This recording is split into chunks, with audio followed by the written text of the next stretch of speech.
We hear them. I know. Welcome everyone to the 130th episode of the Home Theater Hub. And I'm going to jump right into it today.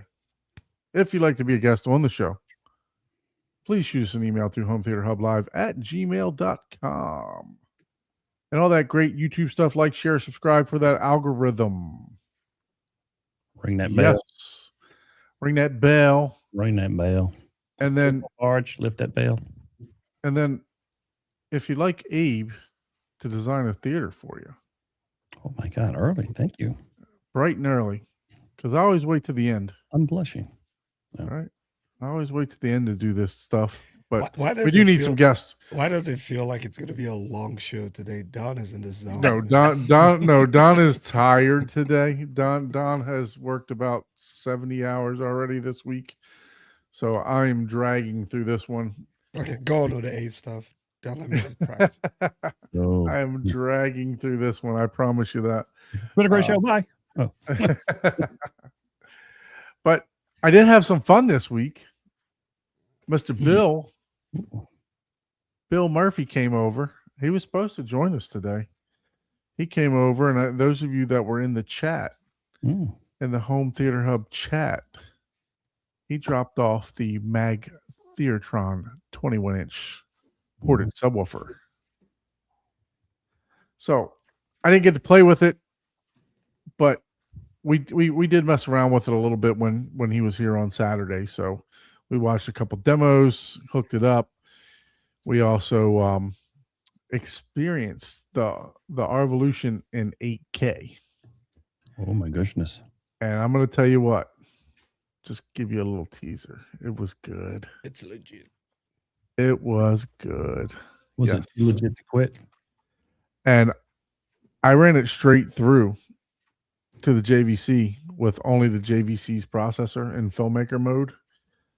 And I put Bad Boys, the newest Bad Boys on, because I know that's like a visual reference to watch. And man, oh man, that thing was good.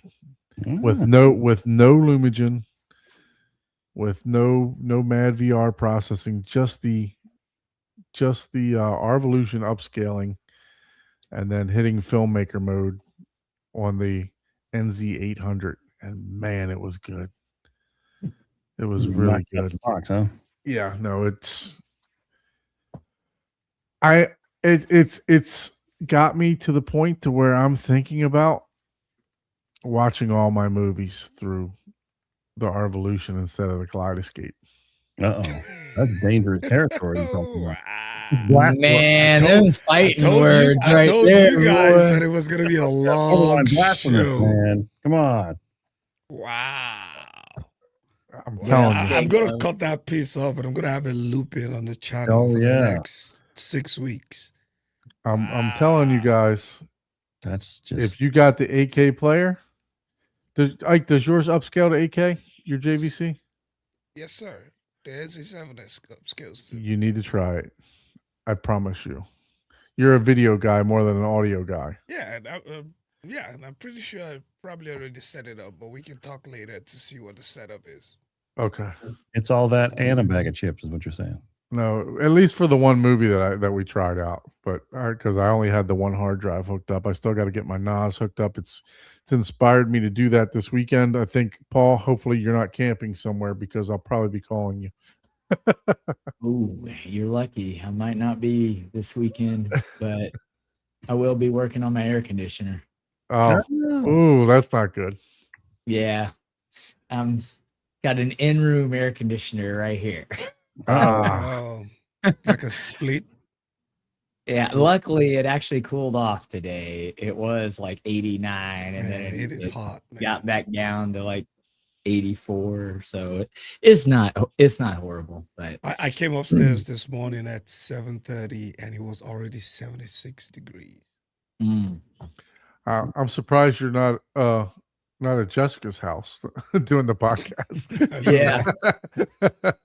Because she asked me if she's like, do you want to just come over here? And I was like, I think I'll be all right.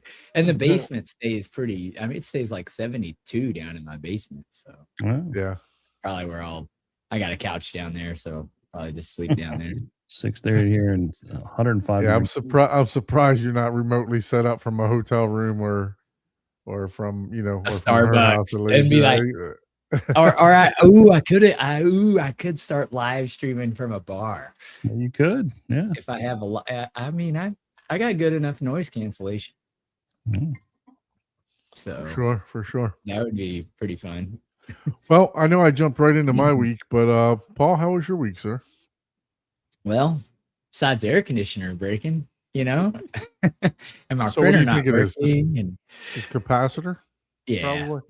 yeah. They're just gonna I went replace the outside and the fan wasn't spinning, and it was just whining, and I was like, "What?" So I just stuck a screwdriver in there and just did the little spin, and it took off. I was like, "Oh yeah, that's the Could be a capacitor." fan motor though. Could be the fan motor. Well, normally that's the capacitor because it takes so much voltage and current to kick both the Yeah. compressor and the fan on. That's a common problem. That's exactly what happens. Mhm.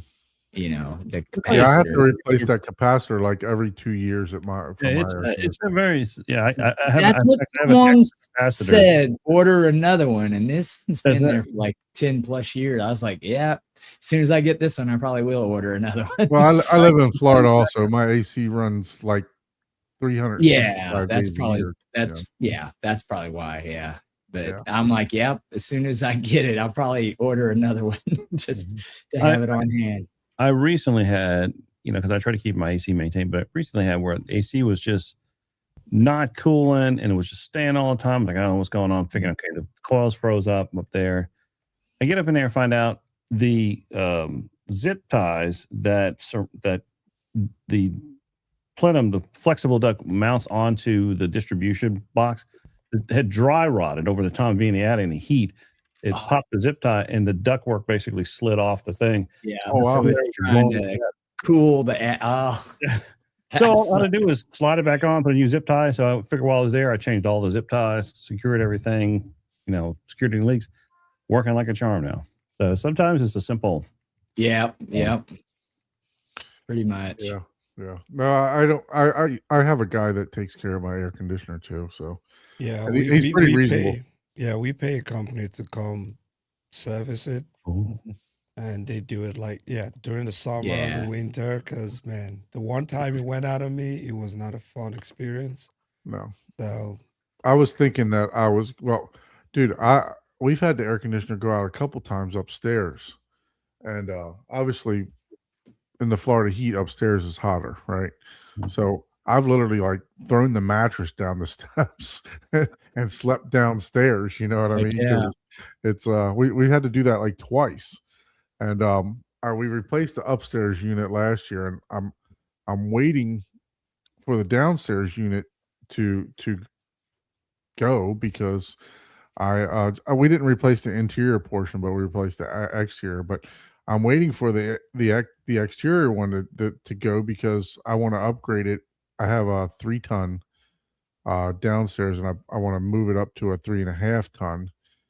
So that way I can help with my theater. See if it helps with my theater a little bit. Yeah. With I don't want to go too far. I don't want to go to a 4-ton because then you're going to start hearing the whistling and all that stuff like that. So Yeah, if you get it too thing that- large, it Mhm. actually causes problems. Right. Too. One key thing I found over the years here, especially in Georgia and probably for Florida too, is in this, and learned this from an old AC guy. So during the summer, don't use those expensive, very thick filters in your air conditioning system. Get the cheapest one you got, the one that's the loosest weave, because what happens, that thing is overworking so hard, and it actually stifles the air going through the filter. Ends up causing the coil to kind of freeze over because it just can't get enough air moving. So like we had that happen one time. So we simply just replaced these really expensive filters with like some cheap entry level filters that allow more airflow through, and it worked like a charm. It stabilized the system. The coils went back to normal. Wow. well, So- just when I thought you needed more expensive filters so you can stay alive a little bit longer, it's like kind of cheap. Well, and the thing is, it's a Yeah, misconception. the one with the micro. Yeah, it's a filtering. misconception that you need all that, but actually it One of doesn't. those numbers, the it- 12, 10, 8. I always get the one to 12. Like I said, they choke the system. Exactly right. Because Well- it's a misconception you need all that because it actually does more harm than good to your system. But it was eye opening for me. So that's what we do in the summer. Now when it gets fall and stuff, I may throw in a little bit more fancier filter in because it's not operating as much. Welcome to the HVAC podcast, where we talk all things where none of us know anything, but we're going to talk about everything, and, all the problems. No experience, Nate. So Yeah, I know. Seriously. Just like electricity. I got my car AC working. Electricity and HVAC, I pay somebody to do it. You will not see me messing around with both of them. I'll change my air filter and I'll pour some cleaning solution down the drainage pipe to keep it clean. That's about it, man. No, I'll go out and I will clean the I will use the shop vac to I'll use the shop vac to clean out the drip line and stuff like that. I'll do that, and I'll change the filters. But yeah, no, we have an AC guy that comes in maintenance, usually does the maintenance, and he's like, you just want to replace the water heaters now. Anybody? How many times people flush their? Never mind. The calcium buildup in the bottom of your water heater is causing issues. Yeah, right. Your anode rod. When was the last time you replaced that? Welcome to Home Improvements 101, the podcast where we discuss. Hey, you got to have a good home for your home theater. Yeah, that's what I'm saying right there. So even 33-inch subwoofer guy says, HVAC is important. It is. We need HVAC for sure. For sure. You're not watching Sound of Music in the heat in Texas. No, for sure. So, how was your week, Abe? Were you able to do anything exciting? I had a great week. Yeah, I had some a lot of work, but I did have a very interesting little visit to Trilith Studios, which is a local movie studio here, not too far from my house. And I'll be bringing it up in the segment when we start talking about movies we've watched because it ties into that. Ah, yeah, very good. Nice little teaser. Yeah, nice little teaser there. And I did my homework. Ah, you did your homework. Yeah. Did your homework. Nice. I like the background. Good student. Well, yes, let's go Knicks. Let's go Knicks. I don't know, man. I was rooting for the Knicks until the fans decided to act a fool. So now I hope they lose, just to be honest with you. Man, after that crap the Spurs played the last game. Yeah, that was bad. That was poor coaching is what that was. That was absolutely poor coaching on the Spurs part. There's no way that you would come back from 29 on down 27, 29 points on my team. None. There would be absolutely no way it would happen. So, and then the Spurs guy should have just dribbled the ball out instead of trying to make a layup with look, I'm not a big conspiracy guy, but man, you cannot convince me that game wasn't so like. Well, I'm a Spurs fan. My friend had like a 5-team parlay put all on that, and he lost. The Spurs lose. The Spurs losing cost him like $800 from that parlay. He had everything else right, but yeah. All right, I'll be mad. Yeah. So, what about you, Ike? How was your week, sir? My week was good. Busy, all work and very little play. But it's been a good week. Very good. Very good. Well, I didn't do my homework though, so let me just go ahead and confess now. Yeah, I'm about to go into that too because I think every day this week I've left my house at about 4:30, some days 3:30 in the morning, and I've been literally working till like 8 o'clock at night every night. So just busy, super busy termite season. So it's just really, really busy, and I'm down some people too, but luckily I was able to have I think I had like, I don't know, guys. Let me talk to you about this. I had probably 20 interviews set up in the past 4 days. Oh, And I think I think maybe 6 people actually showed up to the interview. wow. Dang. Jeez. It's just crazy, man. I don't know what I have no clue what well, I guess I have a clue, but yeah, it just baffles me. And then I got one guy shows up, he's in the middle of changing a rental car. And he's like driving. I'm like, are you driving on an interview?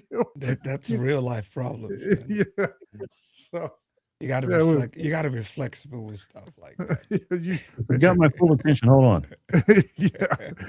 Yeah. Are you driving while on an interview? I mean, come on, man. You're gonna drive a company vehicle. What does this show He's me? showing you how multitasking he is. He's showing How you his able he can driving skills. multitask. You can Anyway. trust that he's a good driver now. Yeah. Isn't that what you need?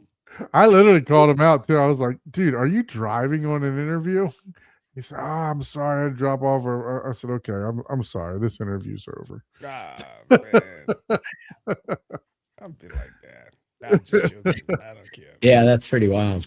I had a guy call me out. I had a guy call me out because he did something earlier in his life, which I agree in rehabilitation and second chance and stuff like that.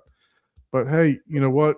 Unfortunately, the state of Florida doesn't, and you can't do something and then be walking around people's houses and then and stuff like that. So it was like he gave me about a good 20-minute lecture on how we should help him rehabilitate himself and everything else. Which, look, I agree with him 100%. People make mistakes when they're younger, right? And people Just do not your deserve second company, chances. so. Right, exactly. It's not my company.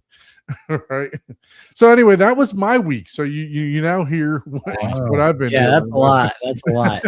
6 people out of 20, man. What a waste Yeah. of time, too. Yeah, 'cause you and have you to just sit there and block wait for your them. time. Yeah. You guys need a Yeah. good PR or something, man, or I don't Yeah. know. Man. Fix Yeah. your website or I something. don't- man. I don't Something is know. chasing people away, man. I don't know if the lady just was like the talent acquisition lady. She was just like sent an email with a time and just didn't expect a response or what. You like, okay, your interview's set up. If you want the job, get on this interview. Wow. I Yeah. think that might have been what it was, but Mhm. whatever. I did get a couple good quality people though, so I think I got like I think I'm going to turn the corner by the beginning of next month, which will be great. Anybody ask, hey, can I work from home with this job? I know, right? Just sign me up if I can No, work. from the first thing, look, whenever I hire somebody, I always or I interview somebody, I always paint the dirtiest picture. It's like, it's like, look, you're going to be out in the heat. It's Covered 100 in degrees. You're going to be swinging a shovel. You're going to be down drilling concrete, blacktop, and sidewalk, and everything else. You're going to be on roofs in 100-degree heat. You're going to be doing this. I just paint the picture the worst possible. And if you still say no problem, okay. So, but anyway, so that was my week, and just like Ike, unfortunately, I was not able to do my homework. So if you guys want to talk about it, great. I know Paul, you were able to do it. I We think, have a 2-parter for the Yeah. homework. if you want to save it till next week, I'll promise that I'll make time this weekend to watch it. So Save it if Up you to you guys guys. want to do that. We can save it, but I'll forget about all No, my you drama. can. No, I think we should talk about it. and okay, yeah, then- because then we go can ahead. come back and see if what they talked about is really. Yeah, go ahead and talk about it because we did mention it to the people that were out there listening. I that we want were to gonna know, watch and then this. I'm gonna go in there saying, "Oh crap!"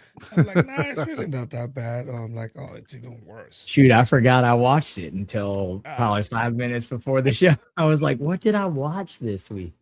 Ugh. I was surprised. I actually made it through the whole movie. It was enough at least to keep my attention. So just I- know that he's staring at you back there. Man. yeah, he's right there. You might get knocked Pretty out. much that's the whole movie right there. That's it. Everything that's the whole movie right here. You're staring at his face 90% of the movie. That's pretty much it. Break yourself, fool. That's 90% of the movie is staring at his face. It kind of reminds. I've seen. I started this movie a while ago, so I know what I know about it. I started it.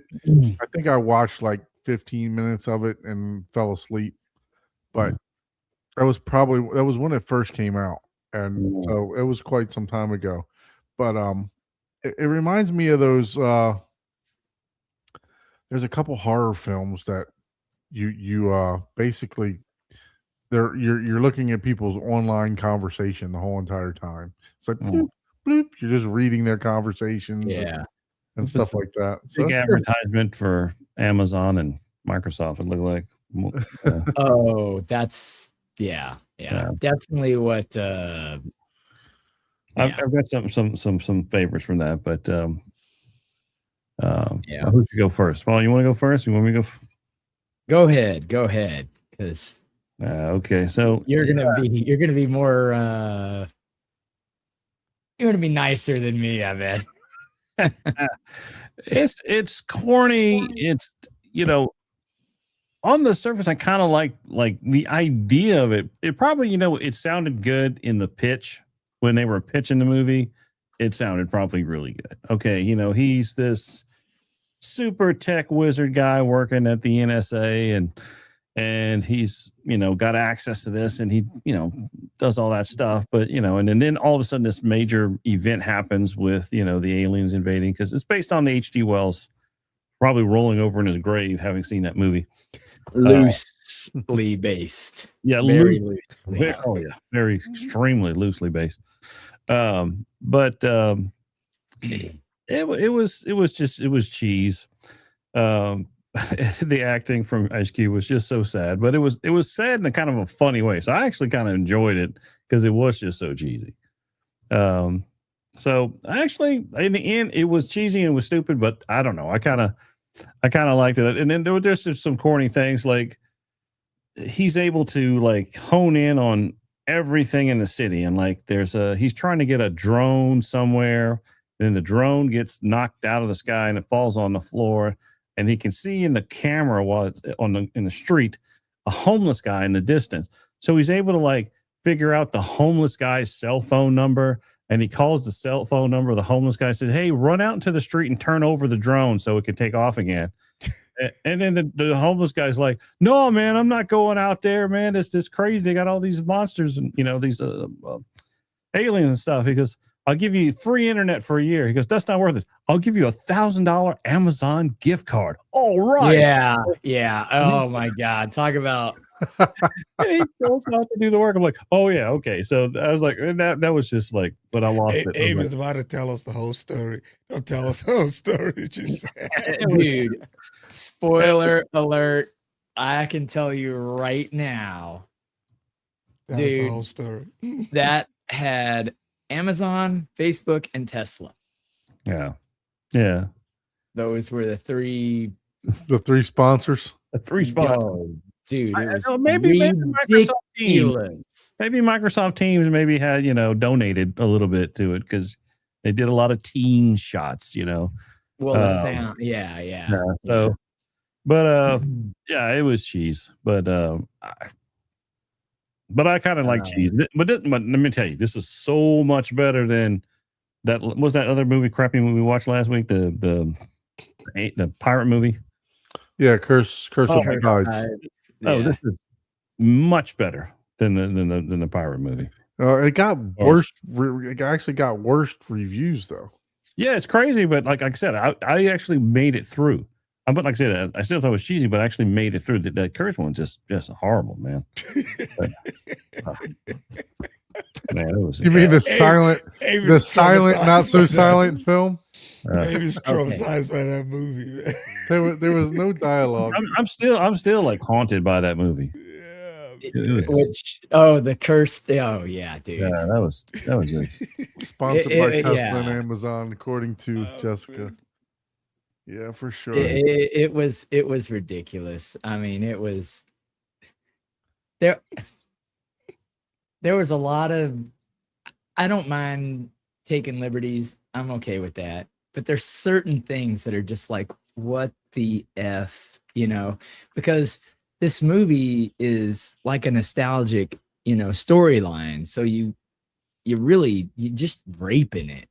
The thing that drove me nuts, and spoiler alert, it's, and I'm not telling anything that's going to ruin I don't the think you're movie. going to spoil anything with this movie. So The movie, yeah, exactly. That's my point. Spoiler alert. But Spoiler here's the- alert: he sits behind a desk the whole movie. The whole fucking.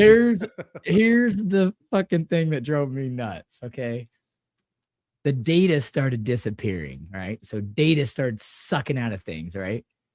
Fucking aircraft carriers, fucking the data's out of them, so they fucking tip over. I'm like, dude, that's not how fucking boats float. They don't float off of data. God damn. Like, that's the kind of shit that you see in this movie. You're just like, and what? Okay, so that, and then one scene, like the data was sucked from the tanks. So the tanks are all broken down and falling apart and rusted because there's no data. I'm like, what the fuck is going? I was like, oh my God. Like the metaphor. Like data as we all know it. Yeah, I was just like, oh my God, dude. This is, and it's probably, I probably was a little more like, oh my God, because I also watched 28 Weeks Later, and they do these stupid fucking camera angles that I'm just like, no, in no world would someone be doing this or that or whatever the case may be. And Amazon needs to hire new drivers according to this movie, because the guy's driving, he hears something, and he's like, and he's driving the whole time like this. What? Yeah. Oh, I don't need to see the road. I'm like, well, that's probably more, could be more realistic, but I don't know. All the people that deliver for me seem like pretty confident drivers, unlike the person in this movie. But man, that pretty much sums up that movie. The new camera crap, just, I couldn't stand it. It was segue into, I watched it 28 Weeks Later, and they did the same thing where the 28 Weeks Later was like on the verge of being like a 7. Then they got to one escalator scene and it dropped to a 4. Oh, wow. I was like, oh my, are you effing kidding me? This movie was so good. Everything was great about it. And then apparently falling down escalators, 2 people go 20 different, miles apart at the bottom of the escalator and can't find each other. And while they're walking down the escalator, every time they're like, someone's looking through a scope and the person's like, stop. And instead of like in the position, like you're walking down the escalator, all of a sudden they're turned around like this.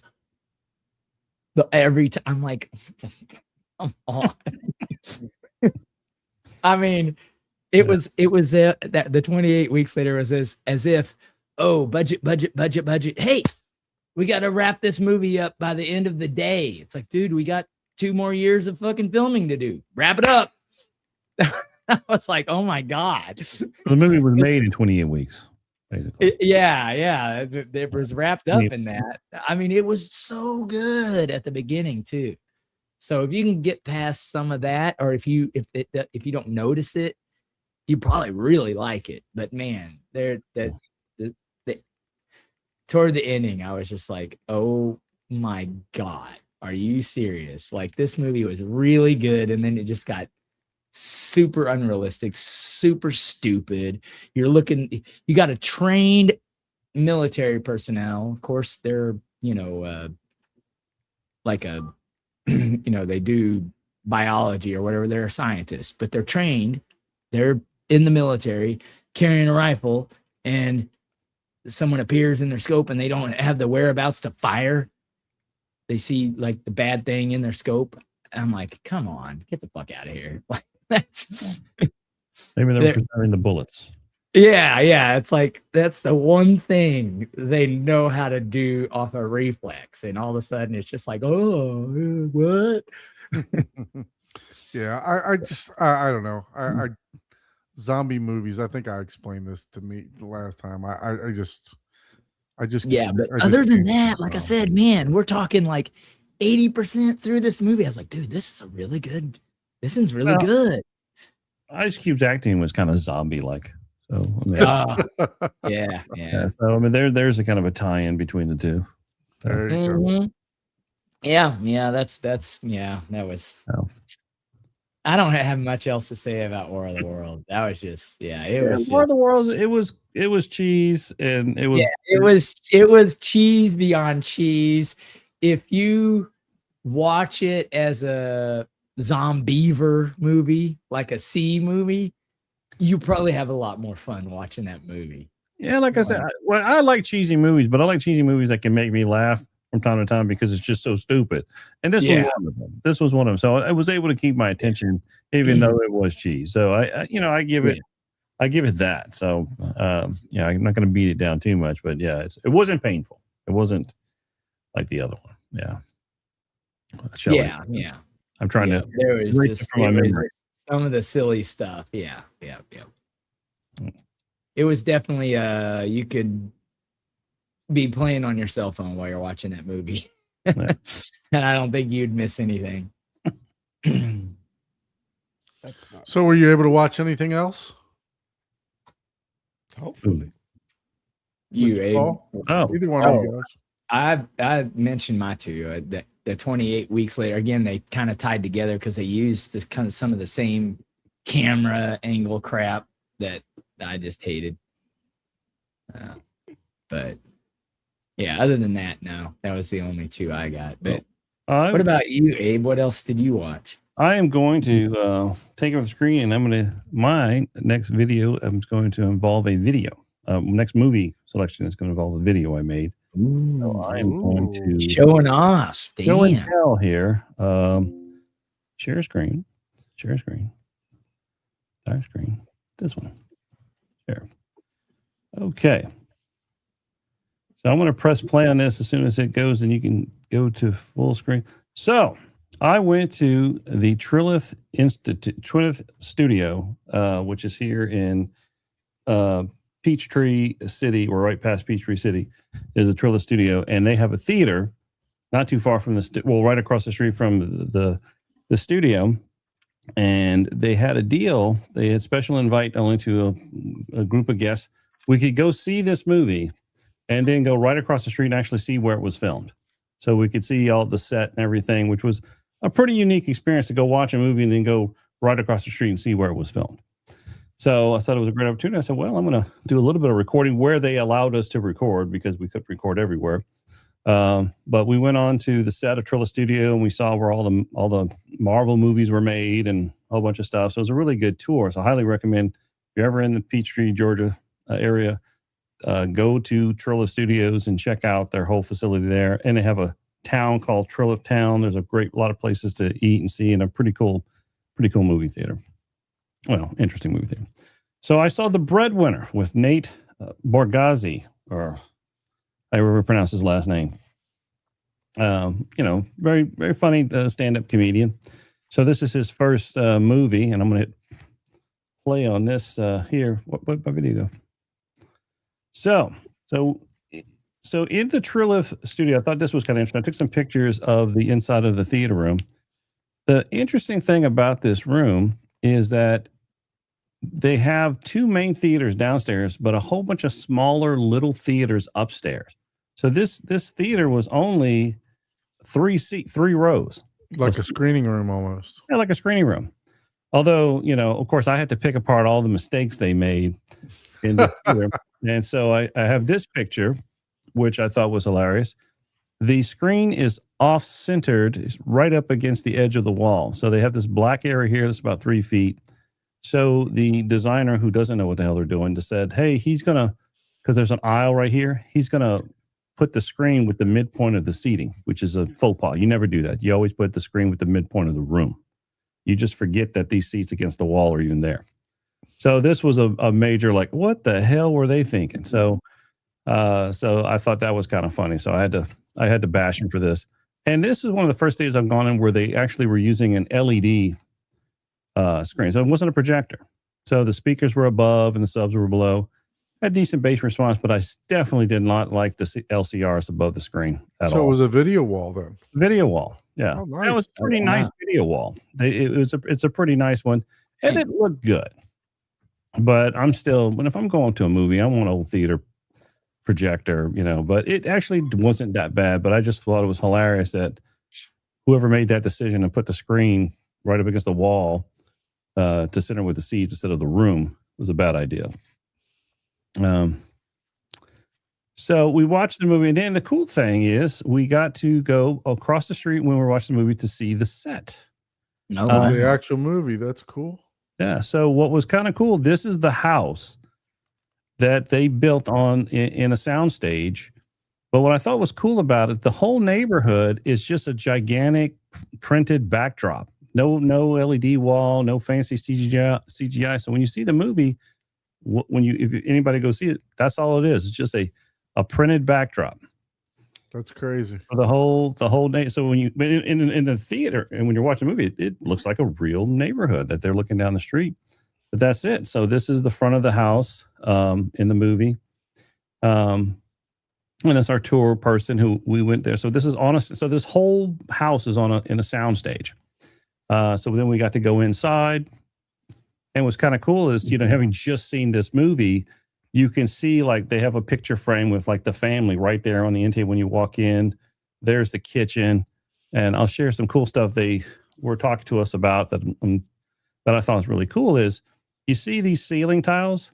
All these ceiling tiles are removable. So if they need to do a shot in the kitchen, they can remove those ceiling, put lights in, put, you know, whatever the lighting, boom mics, whatever they need to do to get over the actors to light them and sound guys. So the whole ceiling can come apart for them to do that.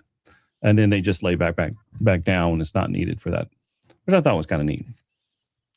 that is cool.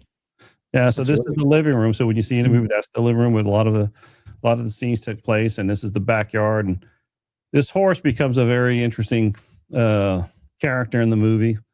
But so yeah, this is just the backdrop of the backyard. A lot of all these pictures actually come from a neighborhood in Peachtree. Then as a neat little thing, Nate Bargazzi did a little, just like 3-dimensional, like a hologram thing where he thanked us for coming to see his set and talked about his career and what led to getting this movie made and everything.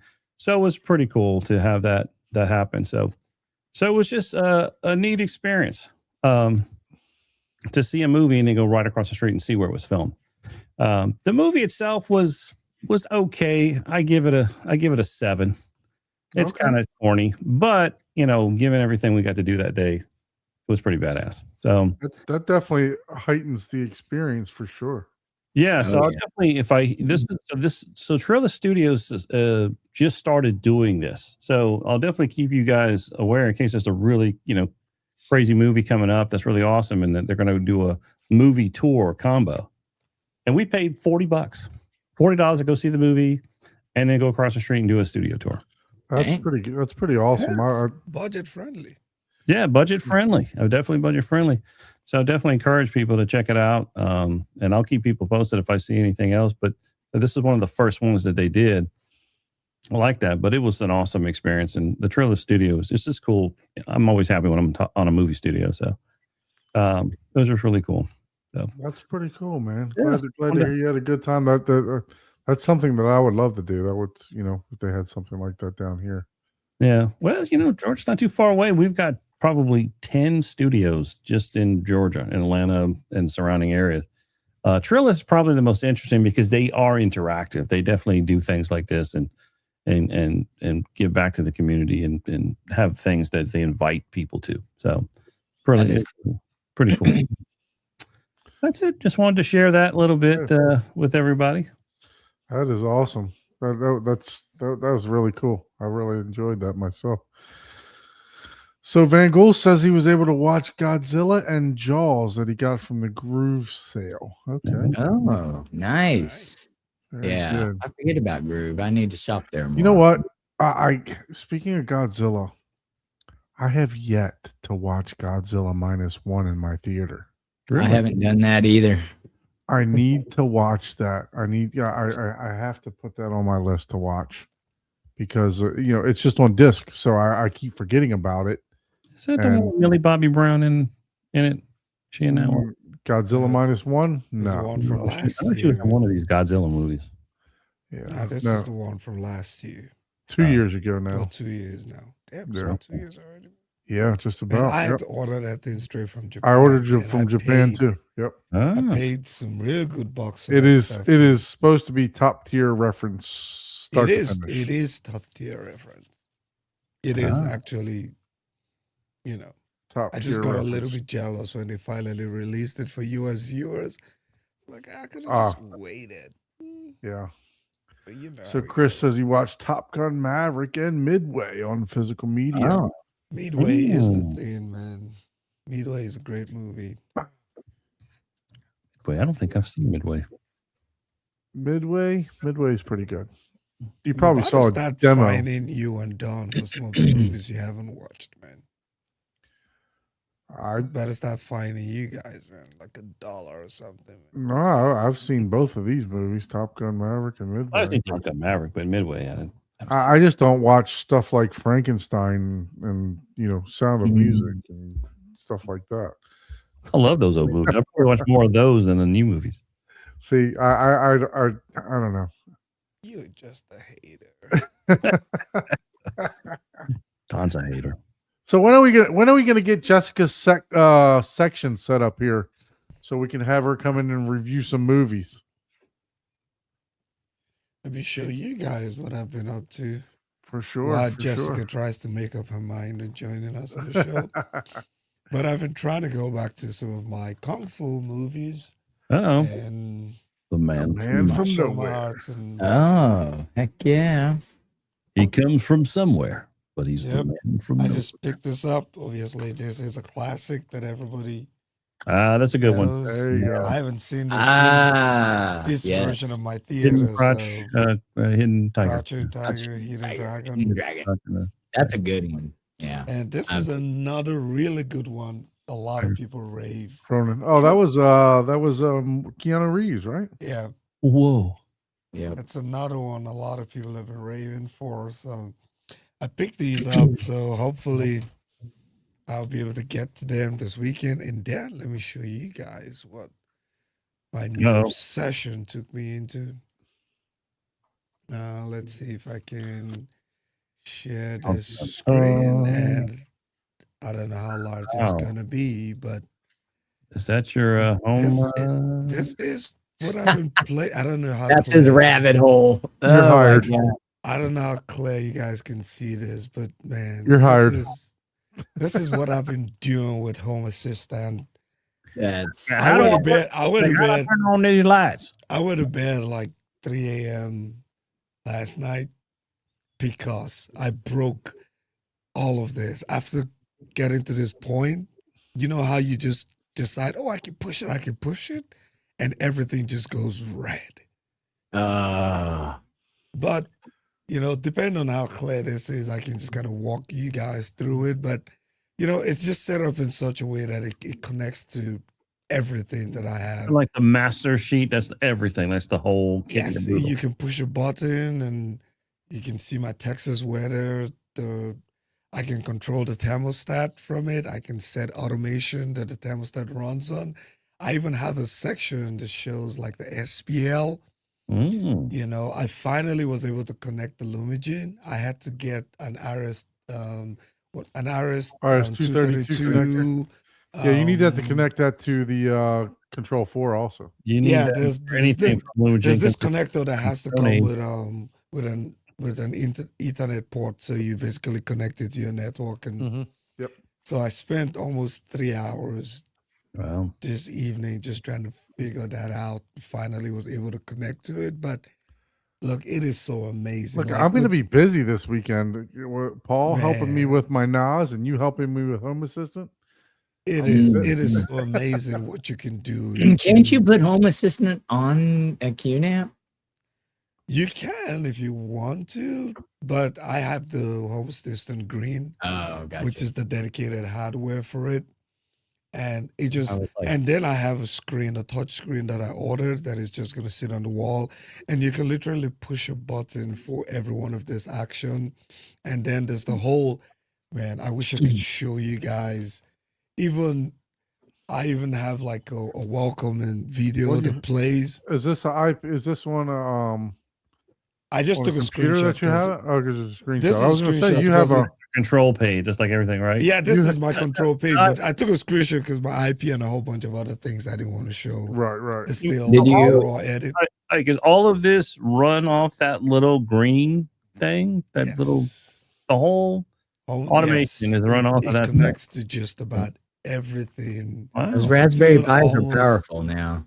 Very. It's almost powerful. scary. You can even get a Yeah. mini PC. You can get something more powerful. Okay, now take the device like the Lumagen where you can do RS-32. How are you communicating to that through the Lumagen? Like you go into like So the Lumagen has the box. RS-232 cable. There's this box I had to buy on Amazon that I okay, ordered there you have last an night. interface box. That Okay. came in.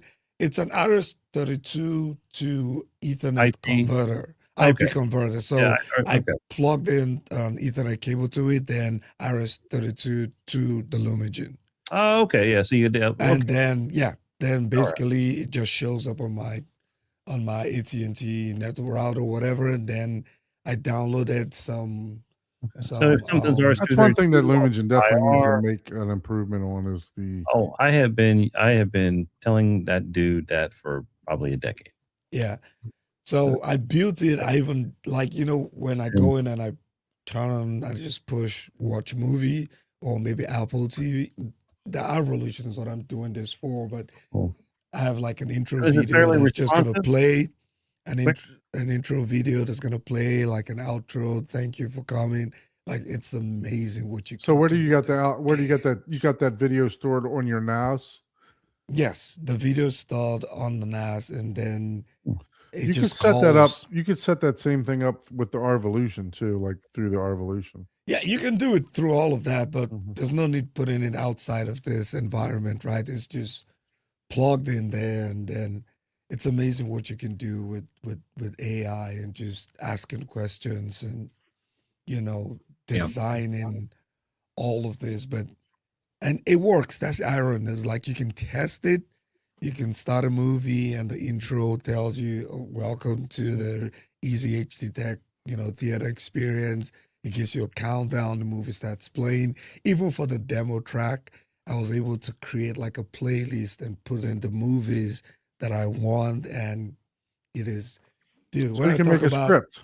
I've probably, I've put in probably 100 hours in the last Like I said, you're hired.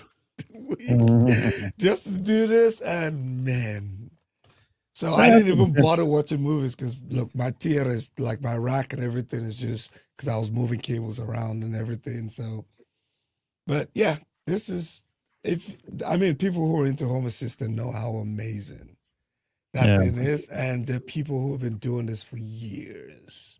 Yeah. Well, my brother is big into Home Assistant, and I'm big into Control 4, and he laughs at me for having Control 4, saying he can do everything that I can do with the Home Assistant. Yeah, I said, but I'd have to do any work. Correct. But it's still, if you like to tinker, if you like to program, I definitely like the Home Assistant. It's appealing for people who really want to dig Now, into look, things. but the good thing with Home Assistant is you can take a screenshot of this stuff, right? And literally put it in ChatGPT or somewhere with Home Assistant and tell it, I want to build a similar interface. Obviously, Yeah. you will have to change some of if you don't have the exact equipments that I have, right? Yeah, that's what And he does all the time. It would Claude. take you 70% Yeah. of the road. Yeah, most of what he wrote it in Claude, tweaked it, Yep. and he showed me some pretty amazing stuff. So I was impressed with it. I'm definitely. I use ChatGPT because I got frustrated with Claude and all those timeouts, right? It's like I'm working, doing stuff, and you're telling me I timed out for the day, even though I have a freaking paid version. It just pissed me off. So it's like, I'm just going to stick with ChatGPT. But yeah, I just want to show you guys. And it looks very simple, but it's very time consuming. Yeah, it doesn't look simple at all. There's Yeah. way too Yeah. many buttons on there. It looks like it's got a lot of looks a lot, right? customization. A lot of Yeah, it's a lot. Like yeah. almost So, down to all anything right, you can think of. Let me ask you this. can your wife or your child Ah, go in there, press a button, and a movie will start? Yes, and that's why I'm building this, right? Because I'm gonna get. So this is basically my control dashboard, right? Right. I can put a that's simpler master control. version. That would be what everybody sees.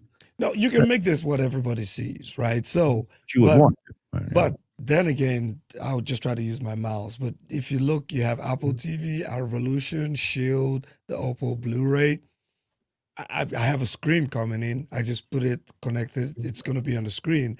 All they basically need to do is walk in there and just tap Apple TV, Mm, and it kicks off everything. So It sets- it'll power on the projector, it'll power On on the the projector, the amps. the Lumagene, it will set the lights and everything the way I want them for like Apple TV viewing. If it's a movie, it's going to turn it off. It's going to check the thermostat. It's going to, if it's hot, it's going to drop it down to like 68 and then cut off. It's going to give you all of these things. And then if you pause the movie, it's going to turn on the lights on the riser.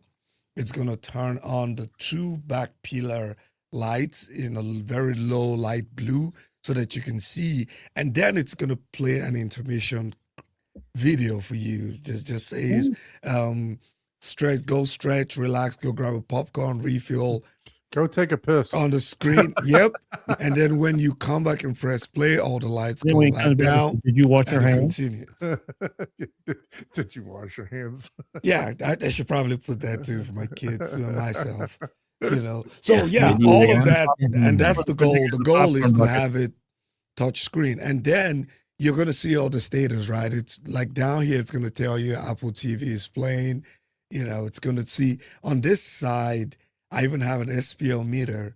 There's something that I had to buy to be able to get like, so it's gonna give you the SPL in the room. Down here, it's gonna give you the volume control, so you can tell how loud it is. Going, it tells you the volume of the Anthem AVM. And then it just gives you, even for the JVC. So right down here, the JVC, you can see all the projector controls are there. So if it's HDR, if it's whatever, if you're using cinema mode, filmmaker mode. Now, those things my wife doesn't care about, but Right. we would care about that if you walked into the theater, right? All you Yeah. need to do is look at the screen. It tells you everything going on in the theater. And you But have a for button to them, see if they're there's just gonna beer in come the play, refrigerator. and when they're done, they're just gonna push a button, and everything will shut down. You know, I got the what do they call those lights? The Govee? no, the luminary lights. Yeah, Mhm. I'm using Right. the Luminary lights too. So, Mm. right? Well, so you're right here- doing all this shit. I got 2 lights that have been that haven't connected to the internet for 3 weeks, So and all I down, need to do is just unplug them and plug them back in. so down here I'm you can too lazy to see do that shit. down here. These are my Luminary lights. So you can see I have them into front stage, backstage, floor lights. These are the pillars that I have Mm. down here. So you can, and all of this is being controlled by the Sofa Baton. The X2 is integrated. I'm not using the Harmony. So I can use the dashboard, or I can also go on the Sofa Baton and just push activity, and it initiates the same thing. So it So the is, Sofa Baton is man, connected it to the is Home Assistant? amazing. And you said what? The Sofa Baton is you got it. Yeah, all of connected to this, the Home all of Assistant. this is managed by the Sofa Baton. Oh, okay. And then I'm just gonna have the touchscreen, which can be any tablet, Mm. right? You just install Home Assistant and go to your IP. Yeah, that'd be a then good use of just- some old iPads laying around. Yep. And do Yeah. that. So, so TKC has it also. And Mm-hmm. yeah, it can literally do just about everything you can think of, man. It's crazy. Even with the temperature, you can do like check your temperature. You can, man, it's an amazing tool. It's the future. So do you have Unfolded Circle? Do you use it? No, with Home I Assistant? don't have the unfolded circle, man. I I don't don't. know. Is that like a? But with remote if I design can do for this Home with the X2, I'm not even bothered about.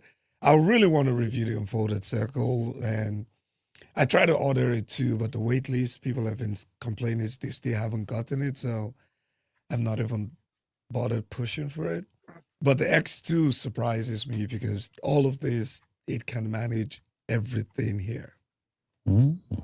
every single activity. And I'm just, probably tonight or tomorrow, I'm just going to clean up like the Lumigene.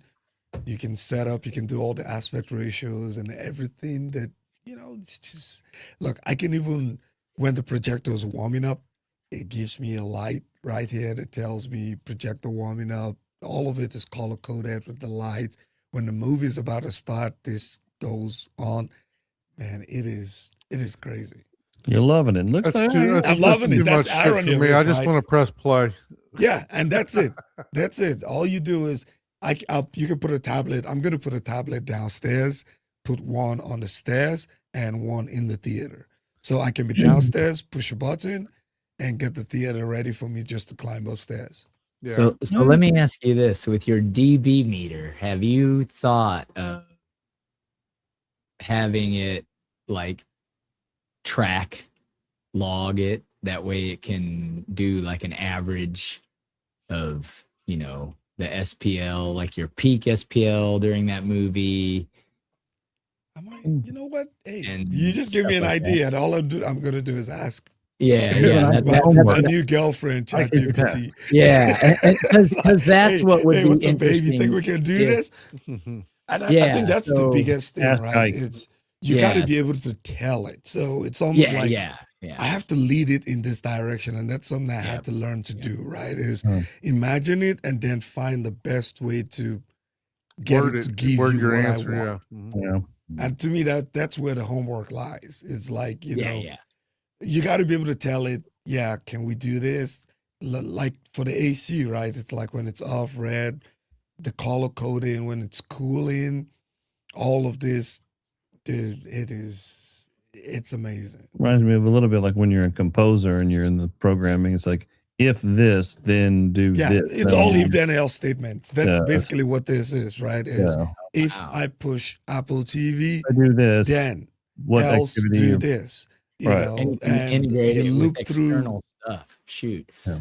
So you could have it to where if you connected a light meter to it, it could read a certain luminance of the room, and it would automatically It would adjust automatically dim. brightness and contrast Yes. to adjust for the ambient light. Yeah. Yep. You can even set it up with That press- is why I don't have this, because I have a billion ideas that I would use this for. Yeah, There you go, but Paul. think about it though. A And I'm couple of like, years, nope. but think I don't about wanna it. do A it. couple of years ago, the guys had to write these scripts, right? Yeah. Now Mhm. we're coming in through the cheat code, basically. That's- There's no that's- way I would that's have done this. everything now. If I was writing the YAMLs myself, I mean, there's look, no way. there's kids, 17, 18-year-old kids going on Chat GPT. Yeah. Well, Script first of all, kiddies and all they, that, they, yeah. they go back to like people's boring websites. Yeah. And they'll just pull their website, and then they'll have Chat GPT make them a website, and they'll call these people up and say, "Hey, I got an idea for your website. Would you like to take a look at this?" Yeah. And they'll sell them their websites. I mean, and Yeah. they didn't do shit other than have Chat GPT write it for them. Yeah. Yep. And I think for me the amazing thing with this is it's all what it integrates with. Just Yeah. about every damn tool I have. Yeah. People Very have cool. written the integration scripts, and I like the playback progress. That's the one I like, where the movie just shows you Yeah. how far you are into your movie and all of that kind of stuff. But it's a rabbit hole. So I dug the, let this is me a raccoon how is hole, that? not even a rabbit hole. So it's doing that for every device, the Kscape, the Apple TV. Yeah, for every of them. So whichever you play. So if I go in here, Apple TV or our Revolution or the Shield, the Oppo Blu-ray, I need to add for the other. And it two. maintains state, like as far as it Yeah. maintains, It maintains the state. It goes Yeah. to the now knows played. what it's It on and tells off, you. knows what the last played, it knows all that. Like right now, you can see my theater audio is off. It would tell you that it's off. For all of the others that I have a lot of things on, the projector and all of that is on. So Yeah. I can even the lamp hours, but because I'm showing you a screenshot, it's not showing. But when I look at the real, and I will show you guys in the green room, it shows you how many hours on my projector lamp. Hmm. So you can tell just by looking at a freaking screen. Yeah, actually, I remember. It's You amazing. said that I had a request from a But you parent don't have a lamp, so with yeah, about 5 years ago, 5 or 6 years, I had a request from a client who wanted to know how many hours, like their children were in the theater, how many hours, because it's a bulb based thing. She wanted to know how many hours. So I was in Control 4 trying to figure out, okay, I was able to find where you could find the lamp hours for the projector. And I had it set up that every week it would send her an email says, okay, so many hours were using her, so she could have this email come to her every week. But it took me like, I don't know, 2 hours to figure out that stupid thing out, because I was like, how, but yeah, it. So I liked it, but it's just that type of thing, being able to do some, crazy things like that when you're asked to.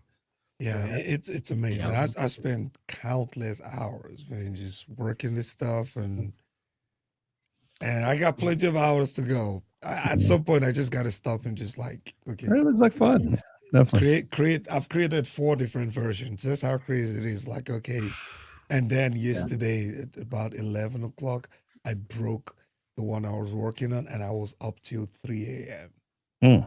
wow. fixing that damn thing, because I was like, there's no way I'm going to sleep well. So I'm just going to do it. So I stayed up. I was even getting mad at ChatGPT. I probably yelled at her a few times. I'm like, this dude is mad. So I think ChatGPT is a guy. I don't care, man. At this point, she is my girlfriend. I'd rather see it that way. I won't spend that many hours with a guy. ChatGPT, you never leave my side. Don't knock it until you try it. Yeah. Okay, So Chris, welcome back to the show, sir. Says we were giving him advice on the Stark on the Stark subwoofer versus the SVS SB2000. So he said he went ahead and getting a pair of the SB2000. So congratulations on your new Congratulations. Nice. But you know what? Thanking us, not blaming us. Don't blame us for your next upgrade, dude. Don't blame us. Yeah, but now we got. You can't go wrong with SVS customer service, the app. Yeah, those SBs are nice. Yeah, they really. And you're going to be able to find a lot of them on the used market. So with time, you're going to end up with 6 of them. Yeah. You'll end up with 2 more from Facebook Marketplace. And look, SVS has that amazing upgrade program too, right? Where at some point you can even upgrade for some delta in the price. Yeah, you can't go wrong with SVS, man, as a family, man. So it's a good solid subwoofer. It's a good price point. You get bang for your buck. Yeah. Good the thing that I liked of our discussion over when we were speaking about this, the thing I liked over the Stark was the fact that it had the app, right? Yeah, that was not that you're going to use it a whole lot, because truthfully, once you get this subwoofer set in, so you can use the app rather than having to buy the maybe you didn't have a mini DSP, I can't remember, but that way everything's already built in. You can do all your. And speaking of SVS actually rounded out their 3000 series. They had a couple a new subwoofer come out not too long ago. So kudos to them for sure on that. Yeah. And then Chris, also you asked about Kaleidoscape. Yes, I have 2 Kaleidoscapes in my house. I have the Strato S, which is no longer in production, and I have the Strato V. Yeah, I have the Strato V. I swear by the Kaleidoscape, other than what the comments that I made this morning, or at the beginning of the show. I say this morning at the beginning of the show. You're already trying to forget. It is convenient. Convenience is key with Kaleidoscape. It is so easy to use. The picture quality and everything is really good. You get the same, if not better, than the normal Blu-ray discs or the 4K discs quality. I will say that the convenience is the biggest thing for me. I press a button, it downloads my movie. And if I pre-order the digital, like you're going to run out, right? Pre-order, go ahead and pre-order.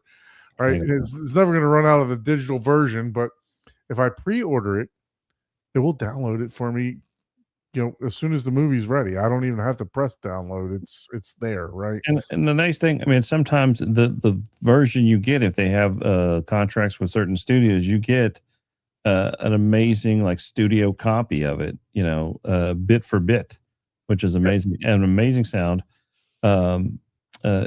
Just the quality of it's just insane. It's just definitely better than sometimes some of the physical discs sometimes. And in all the stuff that I like for the theater world, where it has all the metadata that can open and close the curtain, it can change aspect ratios for those who have masking on their screen, how it handles subtitles for people who have scope, just all the things that they think about for the home theater enthusiast, the user. The Kaleidoscape is just, I love it for all the things it can do. So great, yeah, love my Kaleidoscape. Yeah, and look, I mean, they offer like movie updates and stuff like that. Let me share this real quick. Since I badmouthed them earlier, I feel bad. Well, I know, man. I was like, what That wasn't a doing, bad Don? mountain, man. That was just an objective review. Yeah, for sure. So, like, for me, why does it say that? No movie updates. Am I logged in? I don't know if I'm logged in or not in my account. Let's see. My system. I ordered my disc, my external drive, so I'm going to play around. Yeah, see, I'm not signed in. That's why. Disc to digital. See how that goes. There's another great thing that they do. Stop sharing that real quick, and I'll log in.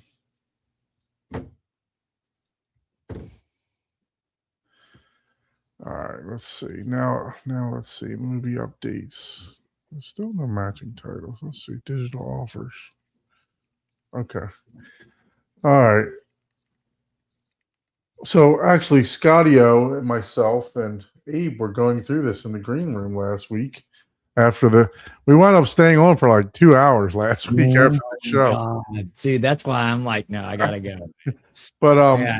we were looking at the disc to digital, right? So Yeah.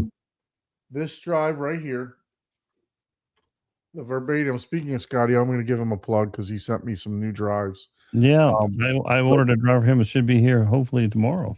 So this drive allows me to do disc to digital. You put the Blu-ray drive in, and you can see, you put the Blu-ray disc in, excuse me, and then it spins and it tells the Kaleidoscape, "Hey, you own that movie." And look, I mean, $492 to upgrade.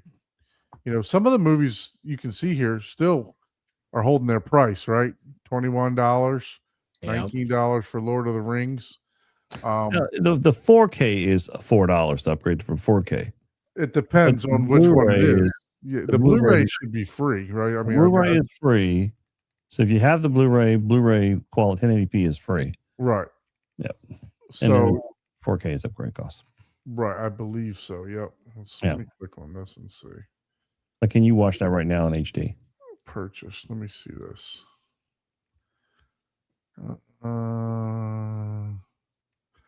Actually, no. You still got to pay for the HD version, $3.14. Oh, so it's not totally free. I thought we were misspeaking about that. Yeah, yeah. So it's still. I mean, look, you don't have to pay for the whole disc all over again, right? $3. Yeah, $3. Yeah, that's like so $3 and something for the 4K. $4.92 for the 4K. $3.14 for the Blu-ray version. Okay.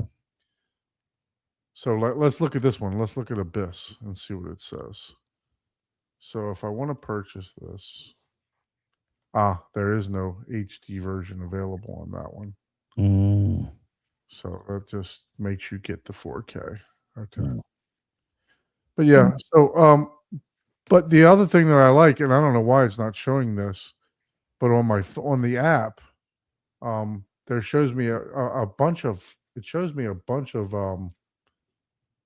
like movies that are available for updates. So they're constantly reaching back out to the studios and asking and having them fix things, or inside the movies and the mezzanine files and stuff like that. Mhm.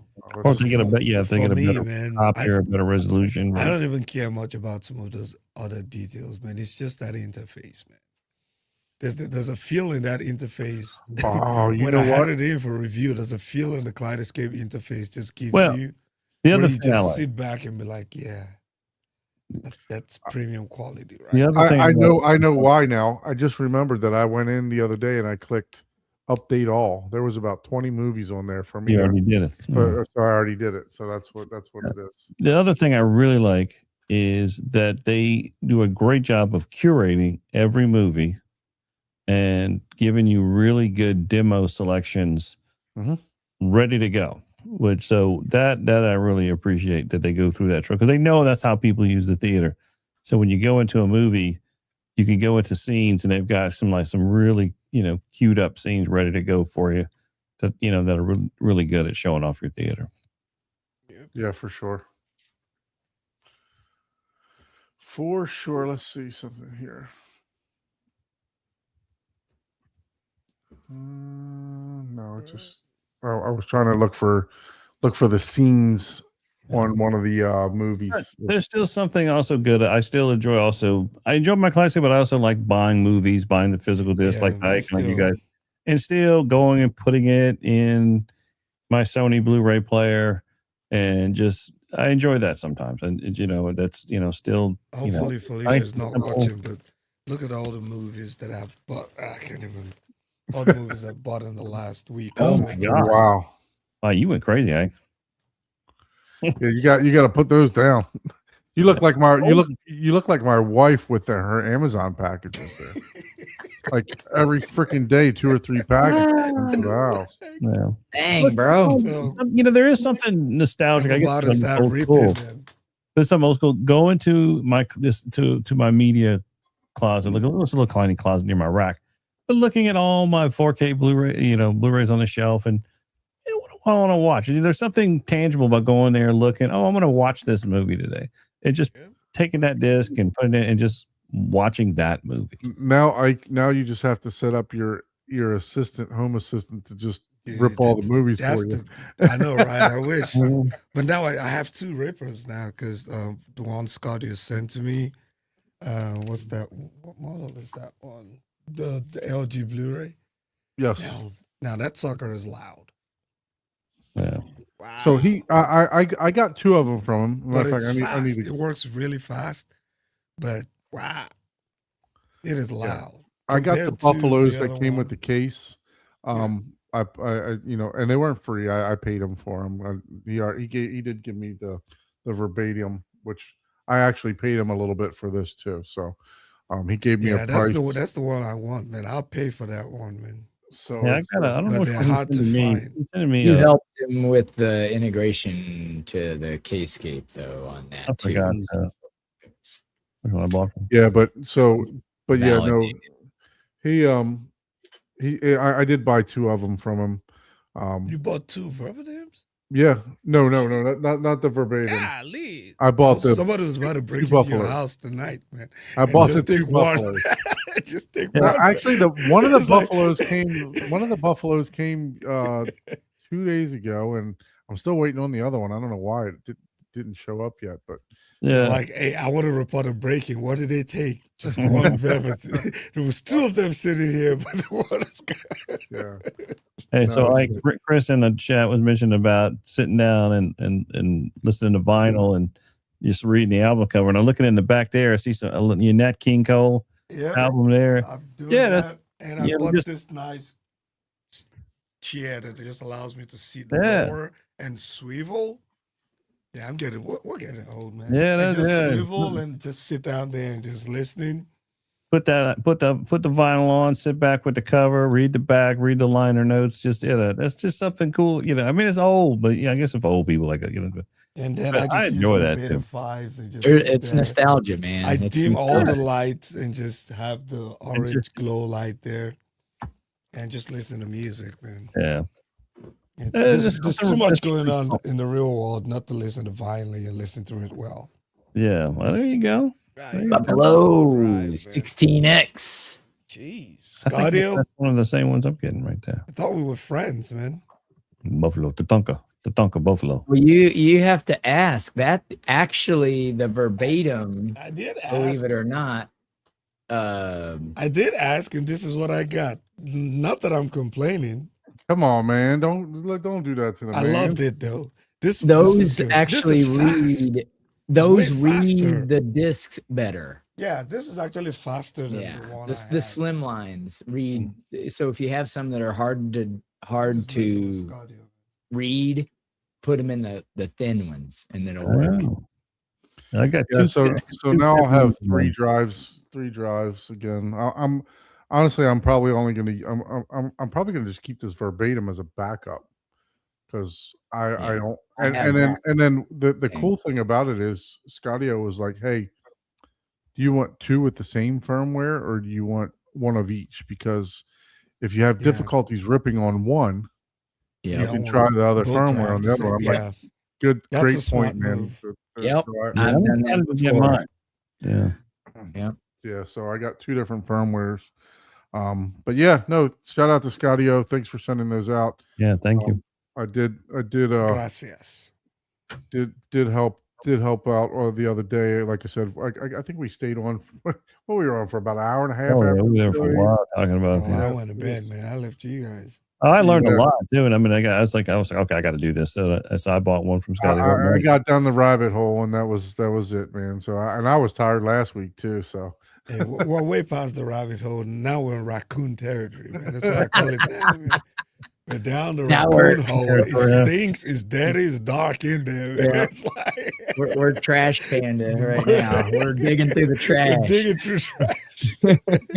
At least that's how I felt last night when this stuff broke on me, man. I was like, God. Yeah, that's Yeah. what happens, man. So did you guys hear anything about the Vienna? Sausage? Yes, it's like Vienna audio show or whatever. Oh yeah. I think I saw an email come in for that, man. I saw an email too about it, but all I could think about was Vienna sausage. I gotta move Did it have sausages in it? Yeah, did it have sausage? I cannot see that word without seeing the word sausage anytime I see it. So this is going to excite you, Abe. Uh-oh. I know there's some Lingdorf stuff, right? I don't think so. Steinway. No. What Yeah. the hell? So this is the new JBL speakers.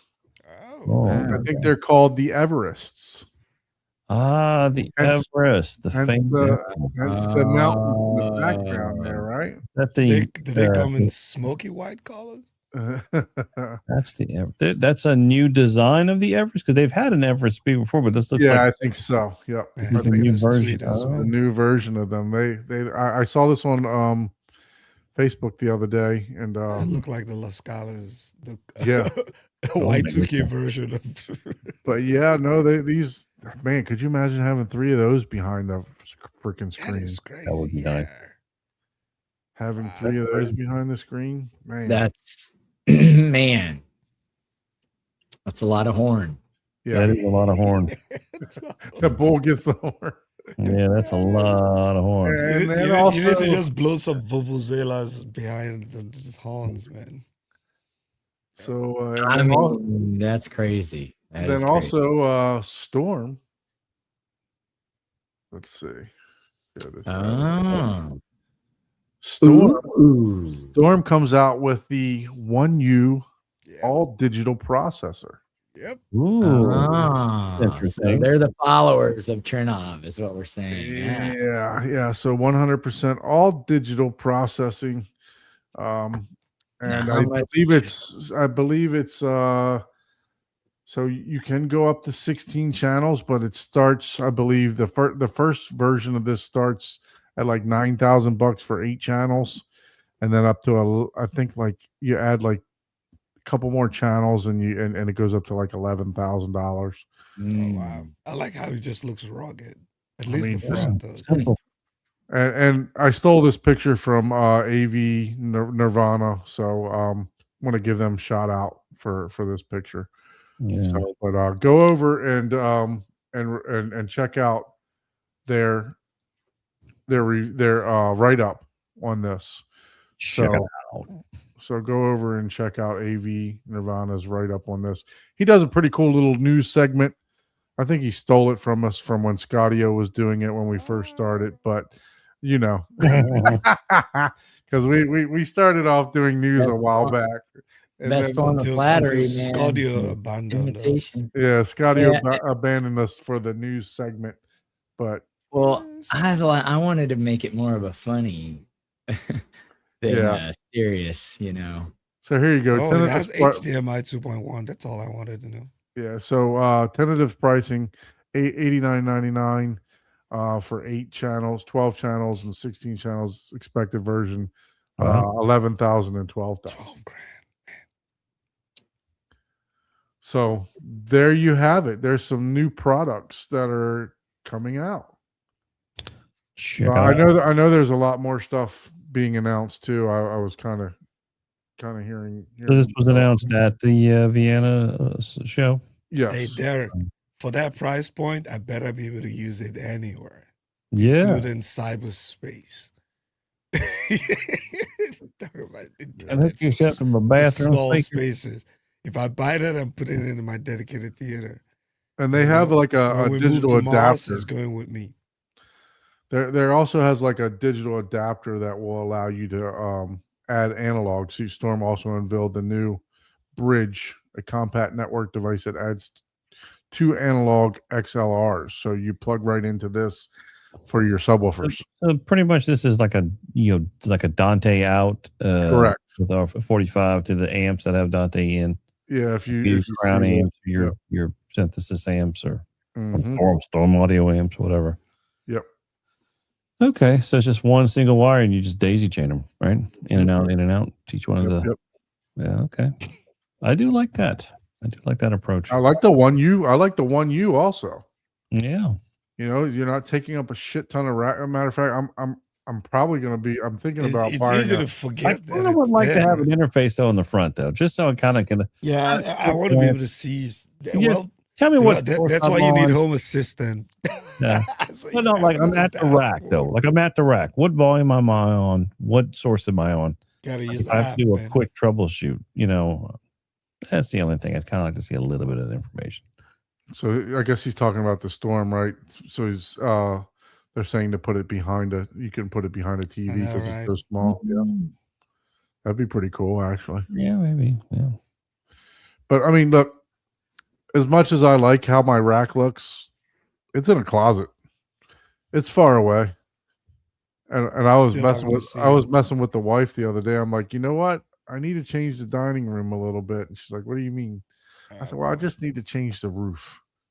Because I'm thinking about bumping that projector out of the room Oh, boy. and Oh, and, wow. and just making a box above So and you're gonna make it fancy, like a little drop mhm. inner. And But make- I'll probably do like a Colford ceiling across yeah, there to make it look. yeah. You want to put the projector outside the theater room? I'm thinking about it. But if you need, I got a new guy who makes some sweet looking port glasses for me now. And if you want a custom port glass, I got a guy. And he does So a why do great. you want it outside of the theater room? Because I Just want for- to crank it up to 100%. Oh, the 'Cause- projector itself, right? Yeah, because I keep it at like with the JVC, you turn it on about 47% is the sweet spot Yep, for that's what I the have it on. fans, not to really get noisy. Gotcha. Okay, Yeah, just for that's the what I have noise. mine on 47. So if I'm gonna run 8K, I'm gonna crank that thing up, man. Gotcha. Get the contrast going and everything there. So He'll have a You barcode could before you peel off know the it. front and No. lost out the back. I don't need it. I wish Bill was here because I'm telling you, our jaws hit the floor when we saw this. It Oh, was fucking amazing. Upscaling that with the Whatever Revolution. our Your Revolution is projector done, does the it's 8K amazing, shift man. is what you were using, right? The Yes. 8K, okay. Mhm. So They this just is need to clean up that interface, and our Revolution will be a much premium. So model. look, even like upscaling Blu-ray, like the originals of PD and the original Revolution, they did a phenomenal job. I'm talking about a phenomenal job of upscaling, just like regular Blu-rays and stuff to make it look really good. And I mean, you put the Arvolution in the 8K mode, and I mean, we were literally getting, across the screen. I was getting the what is it, 76, 75, 60 by yeah, something like that. Yeah, So you were getting so you're feeding this an true 8K, 8K signal. Yes. whatever 75. I can't remember the number either. Mhm. And then like I'm assuming it's like 420 color space. I'm obviously and you're putting this on a good high end HDMI cable. What was your length of the cable?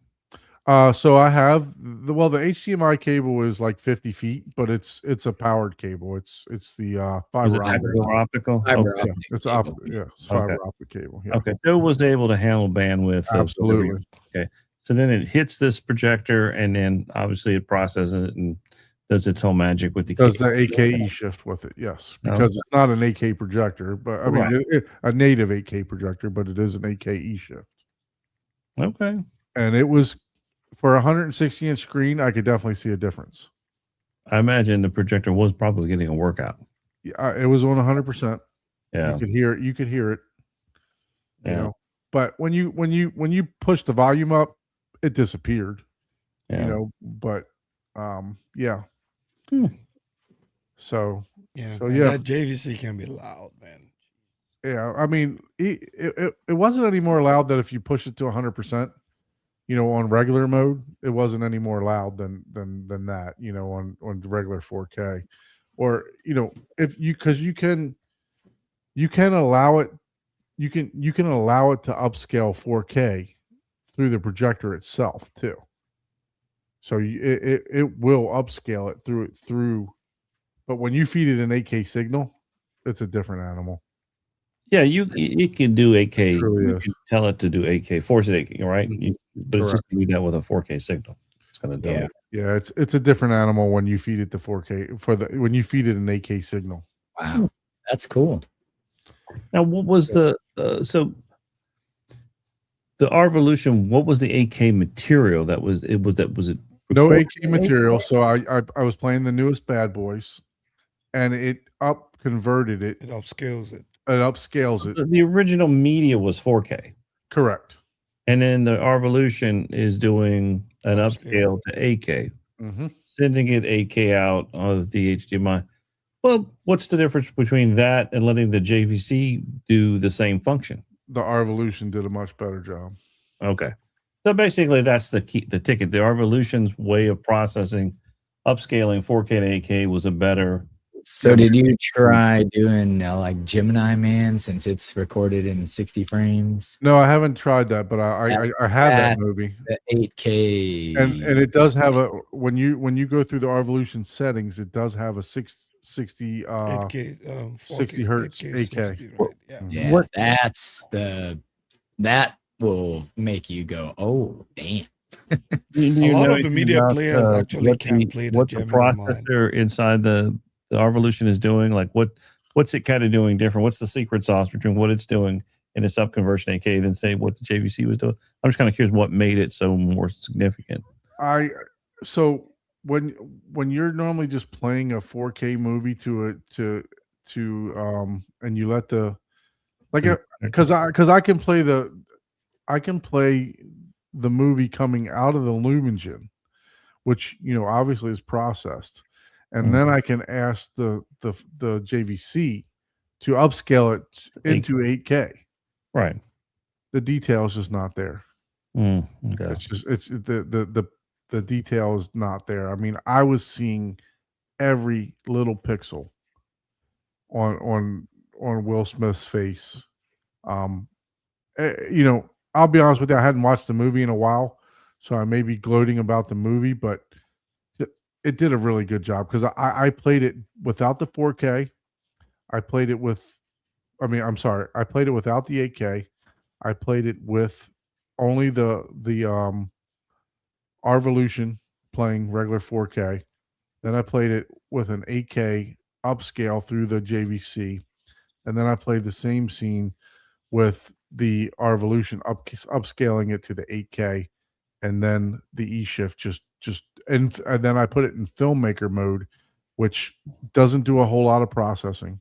Right. And I let the Arvolution do the upscaling and just put it on filmmaker mode and let it shoot the 8K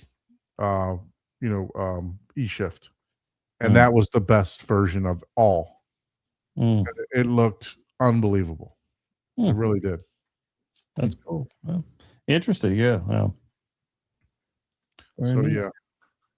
So that was fun to play with that. Bill came over for. By the way, Bill, you left your glasses here.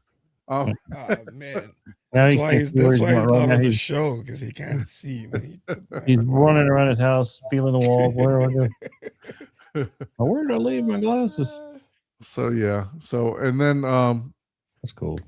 Let's see. Let me do this real quick. I want to I sent the picture to I forgot to send this picture to my my drive that I just closed here. Let me open this back up so that I can get back to that, get back to my Google Drive. And yeah, I'll tell you how I'm navigating this stuff here. Give me a second with the Gurgle Drive. Yeah, let me go back here. It looks like you're drinking a bottle of vodka. Yes. Yeah, it's Icelandic water in a glass bottle. Yeah. Wow. Share. Let me share this to my Google Drive. Yeah. All right. Overpriced water, basically. But all right. So I was at Fresh Market. I was thirsty. I mean, I'm drinking overpriced water, so you know. Hey, we're joining the overpriced water club. Yeah.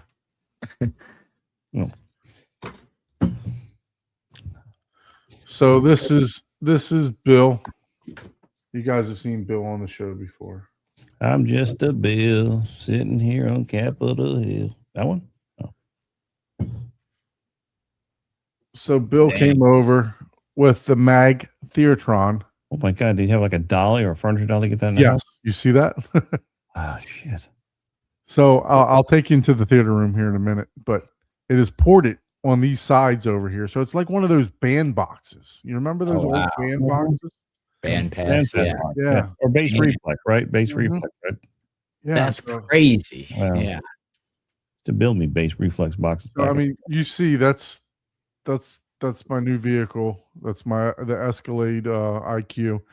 But yeah, that's big. Oh my gosh. Yeah, that is 18 inch or 21 inch? 21 inch. Wow.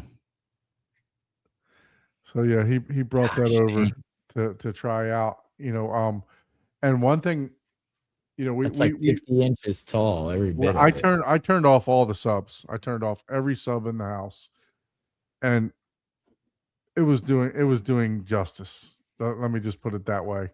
It needed to be paired with some front subs because I put it in the back. But I mean, I'm telling you, we were getting some serious tactile bass from that thing. Just pounding us in the back seats. We sat in the back seats, and it was. Did you just run it as LFE, just full LFE? Yes, it was 20 to 20 hertz. 2200 hertz, or you're running just running the full LFE channel. Just full LFE channel. So that's 20 to 200. Yep. Okay. Yeah, and even Bill, he's a musician. He's like, man, you got your subs playing some high frequencies, huh?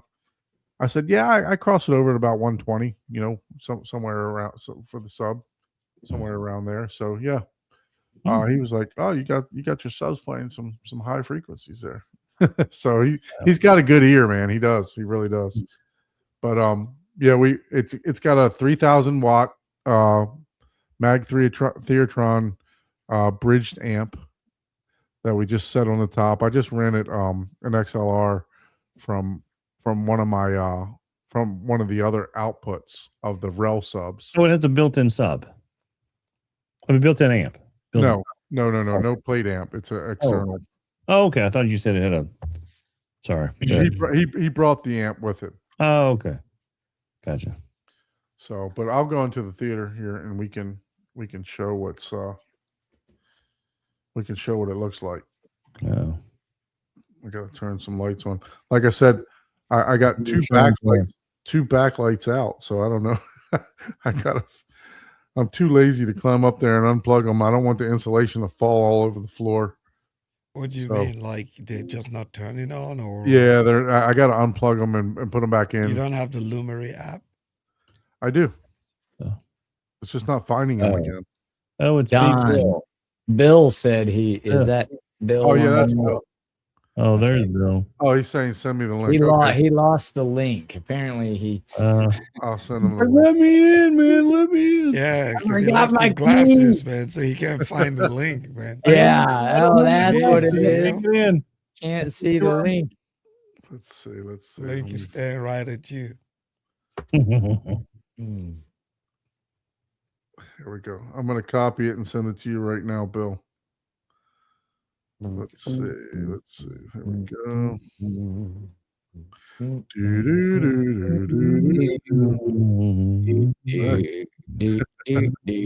So did you test out, Don? Did you get a chance to test out the TV stuff? Yes, I did briefly. However, remember, I'm running a projector. Yeah. Yeah. So you're not no gonna get the DV. exact quality. You're yeah. the when you go to the TV app, when you go to Netflix, it's going to CEC, right? So it's going to tell them, hey, my projector doesn't do Dolby Vision. My projector, doesn't do all that stuff. So the Dolby Vision wouldn't show up, right? And Even, to what be if you honest go with through the Lumigen? I did not go through the Lumigen. Ah, okay. So, which the Lumigen is going to put us in SDR anyway, right? So Hey, What's Bill up, got Bill? Bill got spare Bill. glasses, Boys. man. he's got new glasses. Yeah. I Back finally up. found the link. It's time Got for my an glasses. upgrade. So I'm just about to go into the theater and show them the Mag Theatron.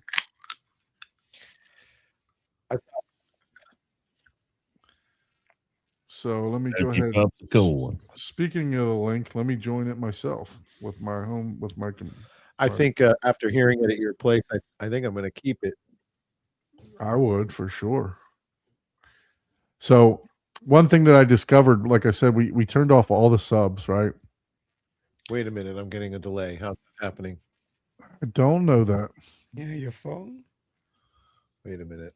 Are you hearing us on YouTube? Are you watching us on YouTube still?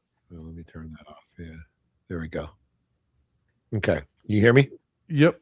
Okay, good. Yeah, I just had YouTube on. Yeah. So No, I was going to say after hearing it at your place, I think I'm going to keep it because I have two Hammer 15s for when I get a new room set up. I think that's going to be perfect in the back with that. I think so too. I was just saying that it was really nice, but it still did need, when we walked around the room, it definitely needed a little help with covering the room, right? Well, yeah, you have a substantial room.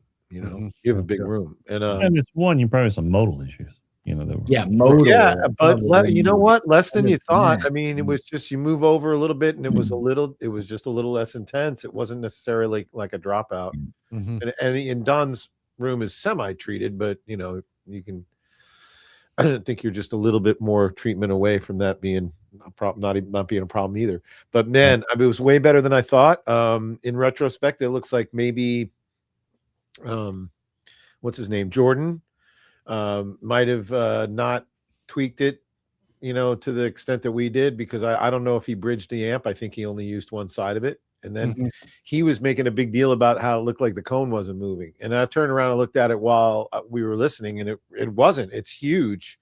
So the movement it's making it's really hard to see. It's very subtle, but it pushes so much air. I was getting air blown all over my back of my legs. Yeah. It's No, great. But you know what? Technically, it doesn't get as deep. It doesn't get hit as low of frequencies as, on paper, as a Hammer 15 does for Mac Theatron, for instance. Like they'll get down, they're even rated, they have them published it down to 16. And those 21s they only publish 20. But you know how that goes. There's Right. technicalities. You got room modes and stuff like that too. Yeah. Yeah, for sure. Well, I don't know if driver can actually physically move fast enough, right? In some cases. Right. Mm-hmm. All right. Well, I'm gonna join with. Well, I'm gonna go get my other. Oh, you still have it in the theater? Yeah. Oh, yeah. Yeah. It's Oh. here. It's here. Oh, We're yeah. gonna go live, brother. It's until further notice. So I'm gonna turn this camera off and mute this I thought mic. it was but- supposed to be on its way to Texas. It, Back it was coming back back to from Texas. Texas. Yeah, I drove it back, and man, I got to Jordan's know, house, and I man, thought, I was like, I don't think this thing's gonna fit in the back of my truck. How It's did so your huge. shocks handle It barely fit in the bed of my Ford Ranger. It clearance from the tonneau cover Wow. about half an inch, Dang. and almost filled up the whole back. There was only about a foot of space left behind it, between the tailgate and the sub. It was like having another passenger on the way home. It was so heavy. But yeah, it's very cool. And then I was pretty excited about the Arvolution. Can I show this thing on here? As long as you're not playing a video for copyright, I you can can damn show it. anything. Oh, 'cause I saved Google Slides, and I don't know if they're here. Okay, but oh yeah, slide one, slide two. Don is ready to show. Maybe we can get to USBL after. Oh, I see. He has to put it on the stage. Yeah, Yeah, he's at the. but he's about to show us his stuff. I just thought the picture of the sub in his driveway just said it all. That's all you need. Ready when you are done. All right. You guys can see me look like landscape, right? Yep. Yeah. All right. So the theater room's a mess, so don't mind. But so here we are. Got everything everywhere else. Your audio's over modulating a little bit. Yeah, that's huge. Yeah, that thing's massive. Yeah. There's your glasses, Bill. Yeah. There's your 3D glasses, Bill. Oh yeah. I think I did leave a pair of on the sub, 3D huh? glasses there too. No, but those are your glasses right there. You left them on the couch. Yep, there they are. So yeah, so I got to be careful not to fall off of this step here. But we Mhm. moved my seats forward just a little bit to be able to fit that in there. Like I said, this is a mess in here, so don't pay attention to it. But I'm trying to find a That's a good near field sub right there. yes. It's I mean- definitely a nice near field sub for sure. Dang. It's all about overpowering it, though. I'm convinced. So that we bridged that 3,200 watt amp, so it's 16 per side. So when we bridged it, and I don't know off the top of my head. I think it's rated the sub at 1,500 or 1,200, maybe. Wow. Oh. I forgot. Let me look it up real quick. So what is this? What is this Mag Theatron amp run? Oh, that's a good question. I believe about 2,400. And this is what class is this? Do you know? Class H, It's Class D. Class D. Yeah. Come with the towel. Yes, comes with the towel. Okay. That's so we don't scratch the subwoofer there. Oh, I thought it was to clean yourself up after you. I knew it was going to be dancing. Yeah, for sure. Yeah, I've all got a dirty mind. So do I. So yeah, this thing is massive. I mean, it's just How much you think it weighs? I think it's about 200 pounds, maybe.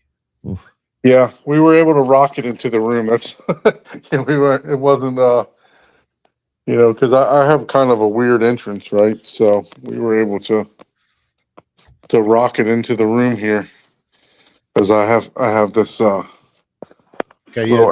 little angled entrance here coming in. It So does say Oh my 90. god, that was a fun thing to get through there and then up. it actually wasn't that hard. We had it turned the wrong way the first time, so we had to take it back out. Yeah, you just rolled it end over end. That's all. Or sideways. Yeah. So, look, want to thank Bill and thank Mag Theatron for allowing me to take this. I'm gonna play around with it for sure this weekend. I was going to show you. I have a picture, and when you get back to your station, I'll show you.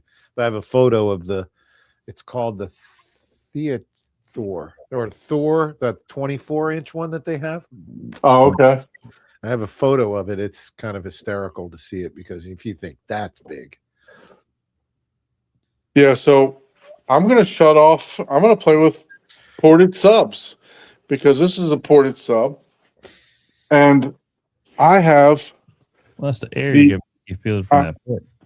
yeah, I have the D215s, which are right here, and look what I got. That is a phone piece that I can pull out.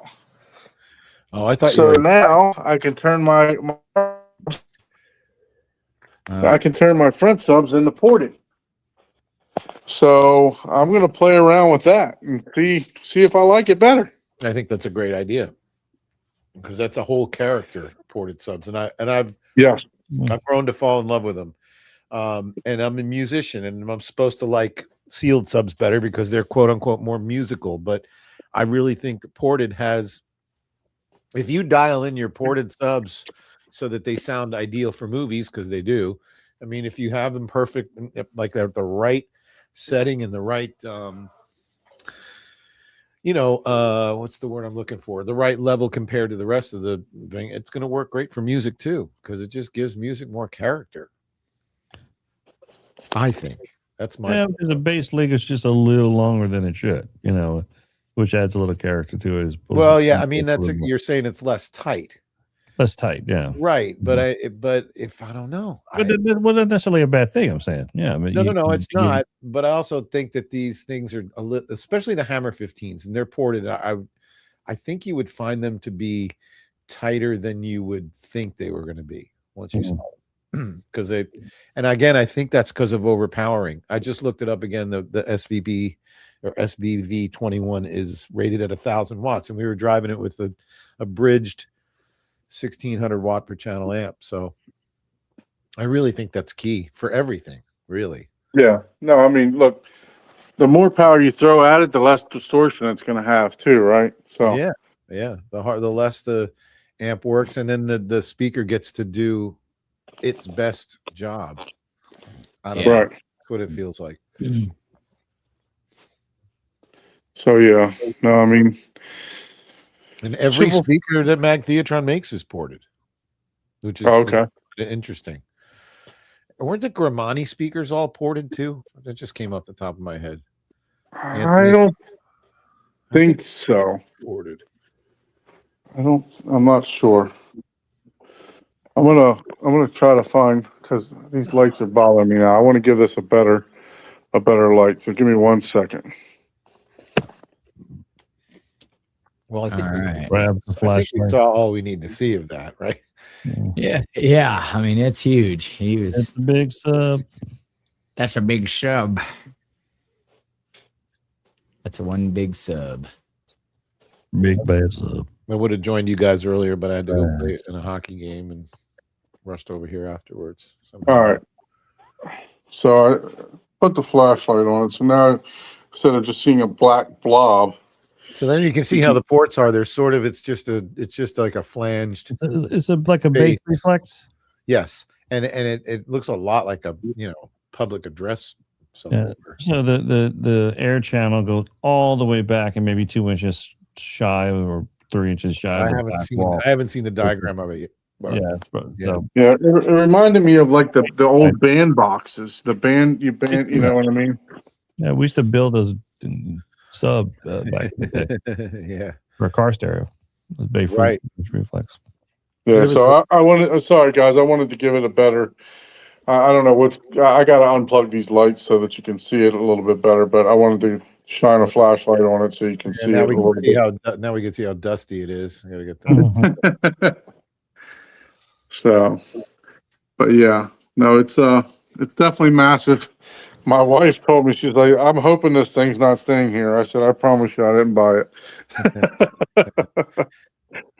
That's the first So, thing I she's said. I like- didn't buy it. You messed up the whole aesthetics of the room. I said, well, I'm not going to keep this, but I am probably going to go for an upgrade. Sorry, Rel.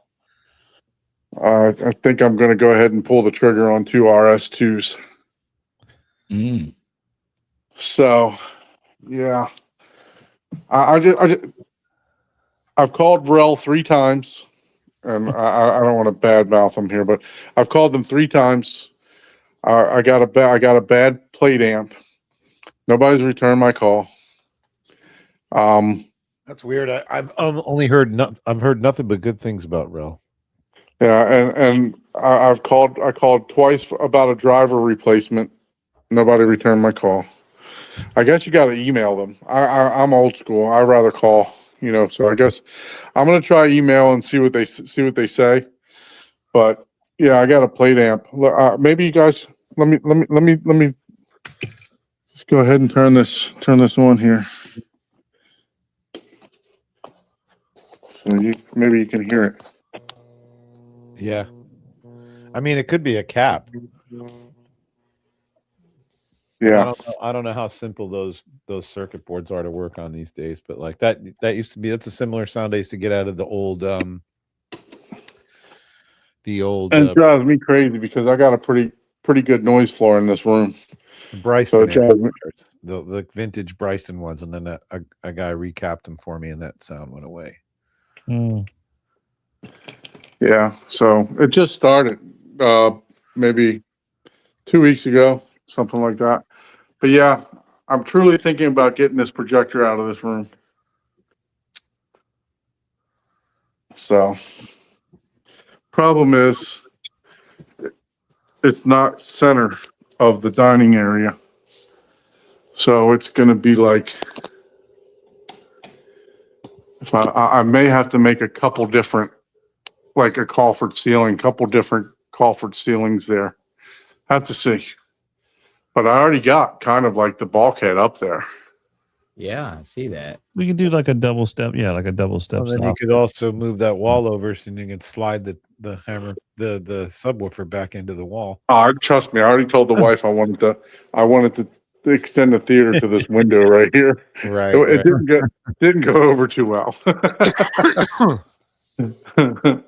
Wow. So yeah, I already got the not the full clearance, but I do have a good bit of clearance there to get that out of the room. So, all right, I'm gonna go back to give you guys one last look at the Mag Theatron. Yeah, and So, then when you get back, let's look at this other one too. It's all right. huge. Subwoofer. That's amazing. All right, we'll see you back at the.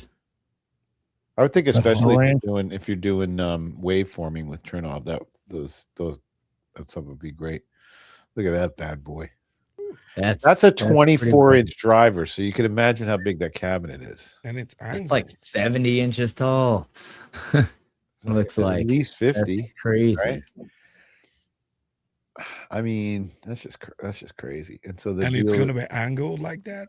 Yeah, it has it sits in an angle inside there like that.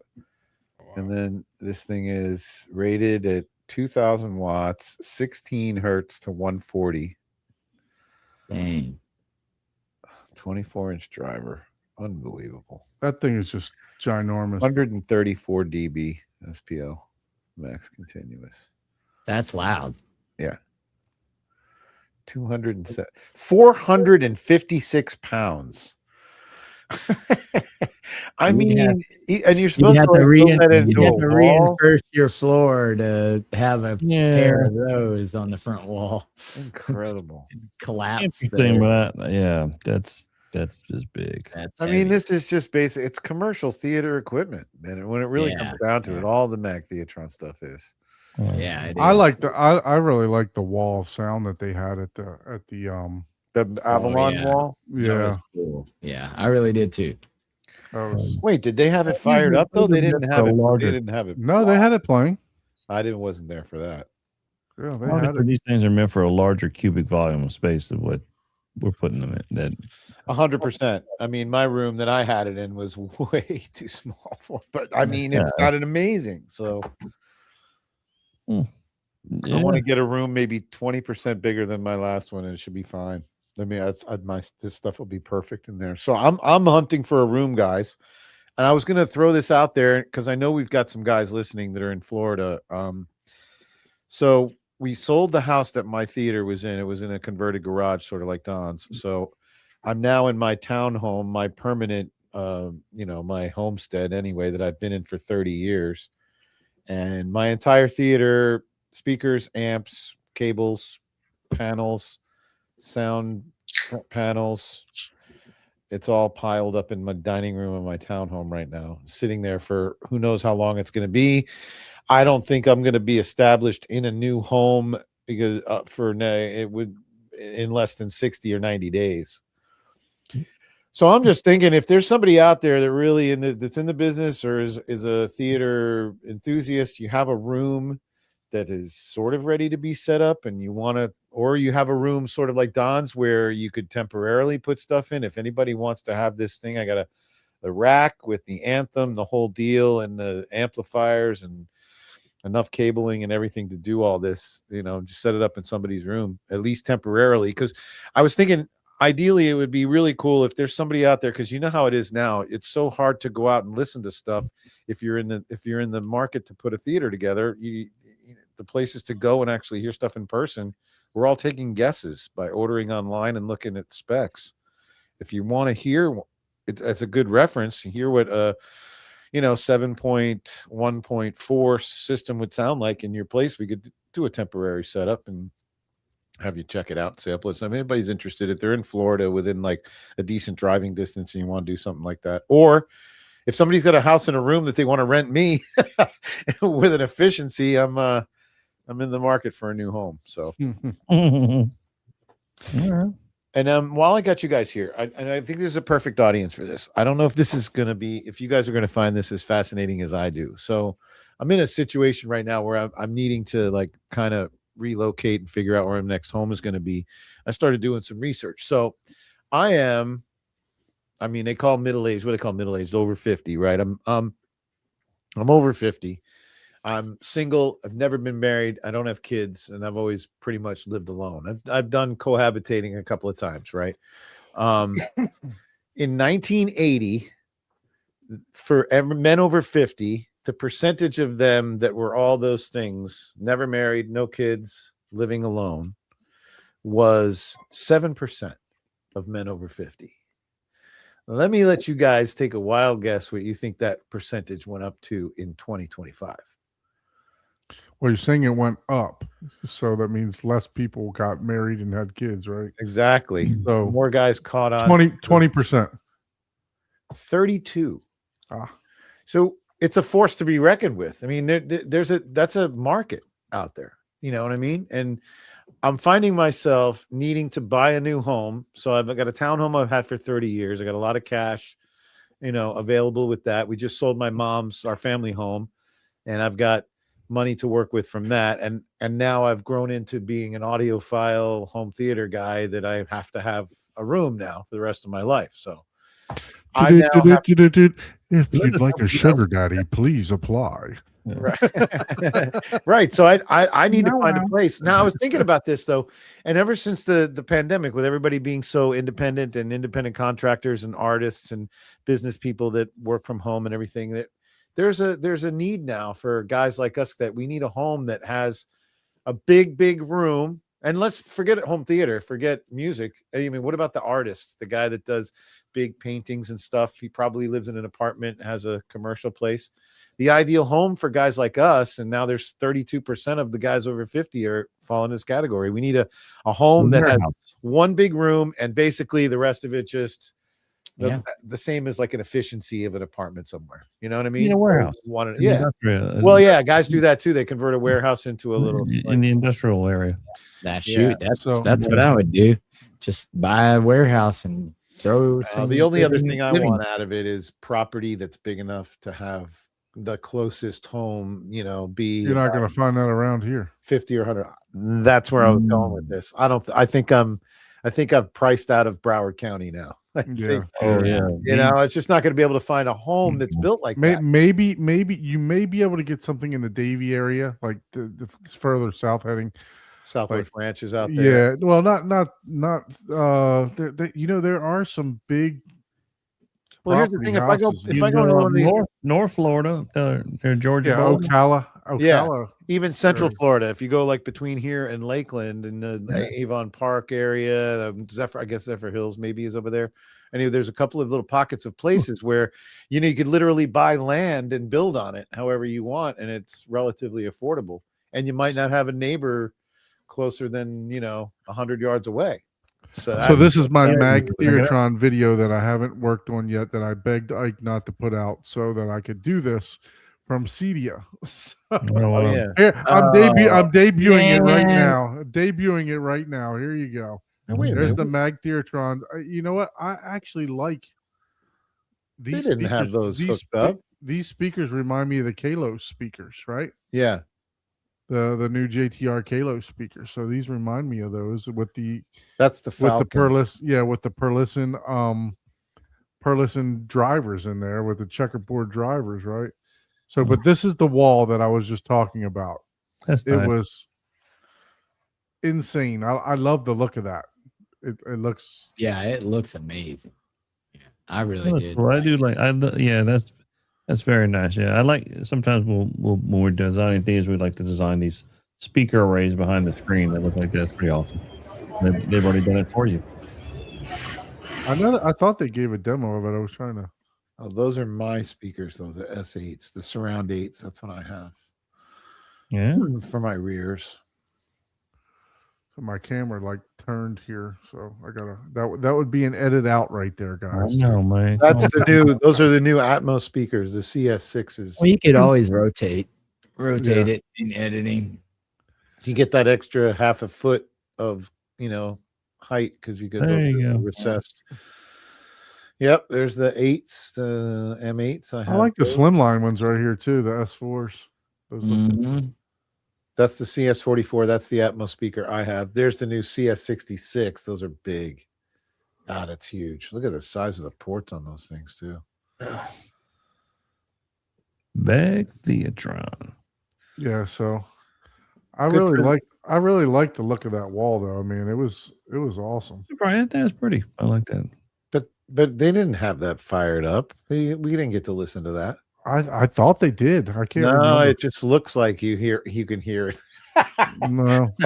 No, I mean it's just they Right. couldn't do it because we were outside of the listening rooms. I see. Mhm.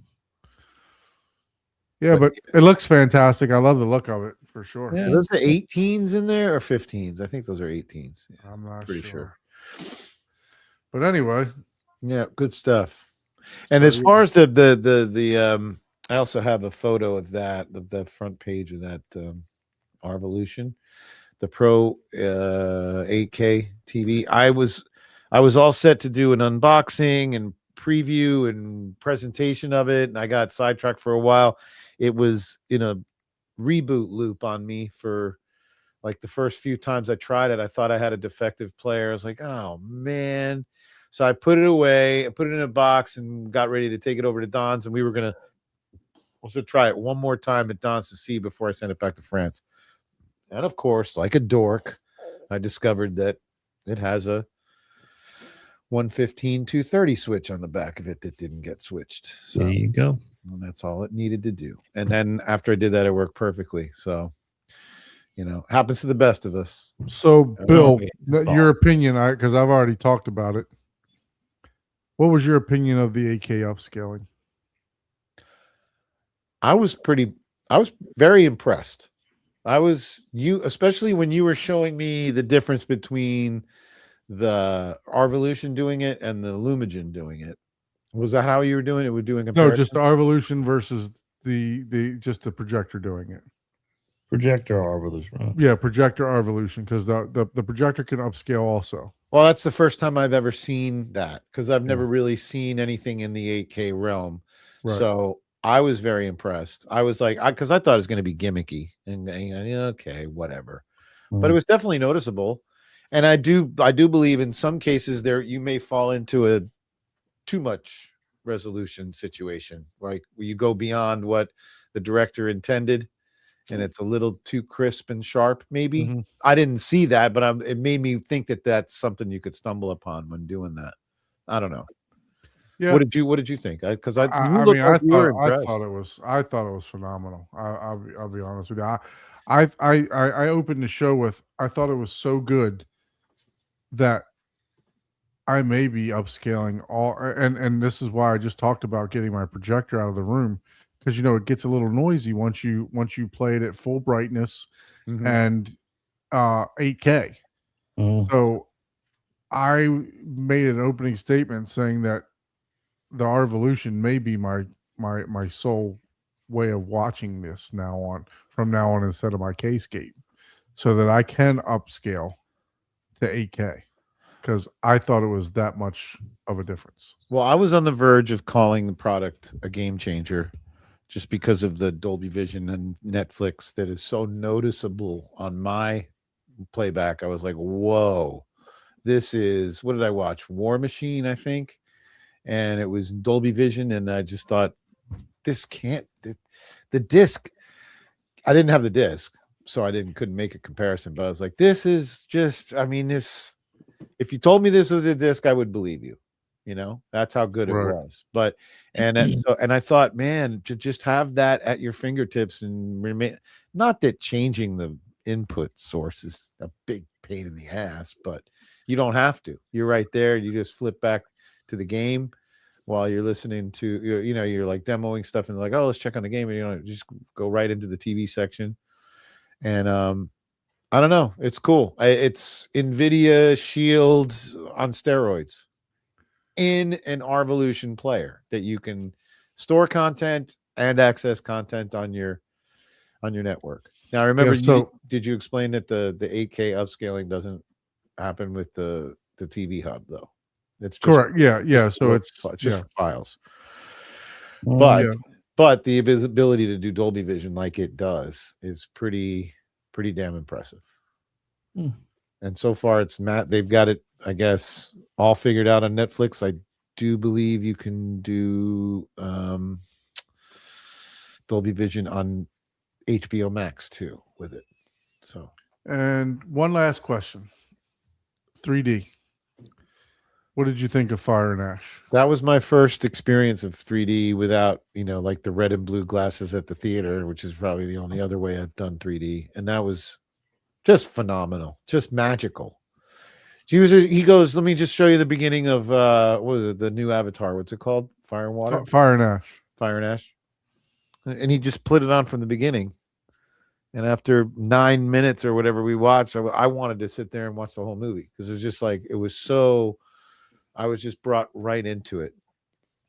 So speaking of that, I had this idea of 3D of being cheesy my whole life. And so I belong to 3D groups, and people ask, how's the 3D on Fire and Ash? So this will tell you here exactly what people are thinking about. Reference quality, it's literally the bar the industry created.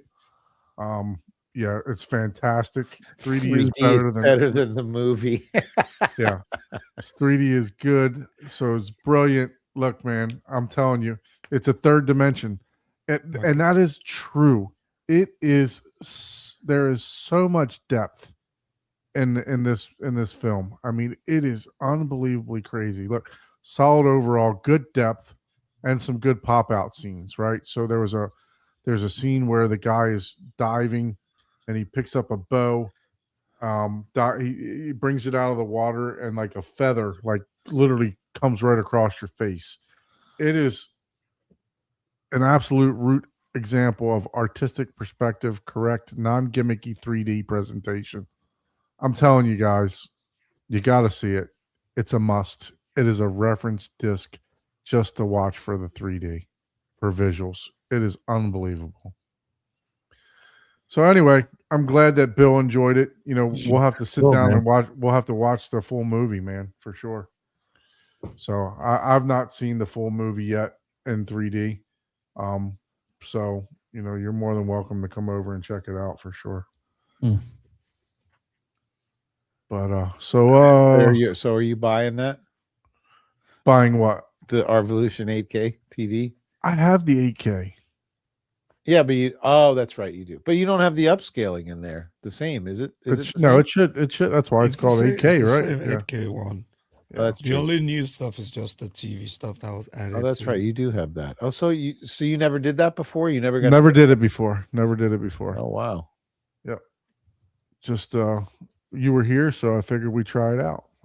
So Yeah, I was kind of checking it out. Just I was kind of while y'all were talking, looking at what the Arvolution does compared to what's going on internally in the JVC.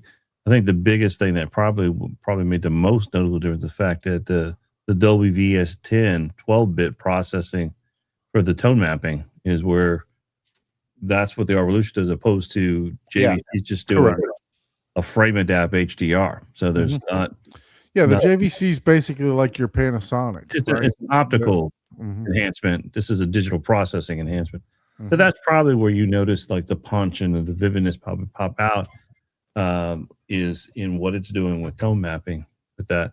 If I had to take a guess, but I can see it now that I'm kind of looking at what it's doing. I say, oh, that probably is probably what is. Yeah, and I think they pride themselves on that, and the default settings that they put in there are ideal. Yeah. You chase your tail if you go in there and try to switch that stuff around. They've got it set to the for most panels and projectors, they've got it set. Now, it says AI 8K upscaler, so I don't know exactly how AI is. So I guess there's some algorithm they've got figured out that does their 8K upscaler. Sort of like NVIDIA Shield does. Yeah. But you do have a small. Now this is new in their newest update. You can adjust it. I think low, medium, and high.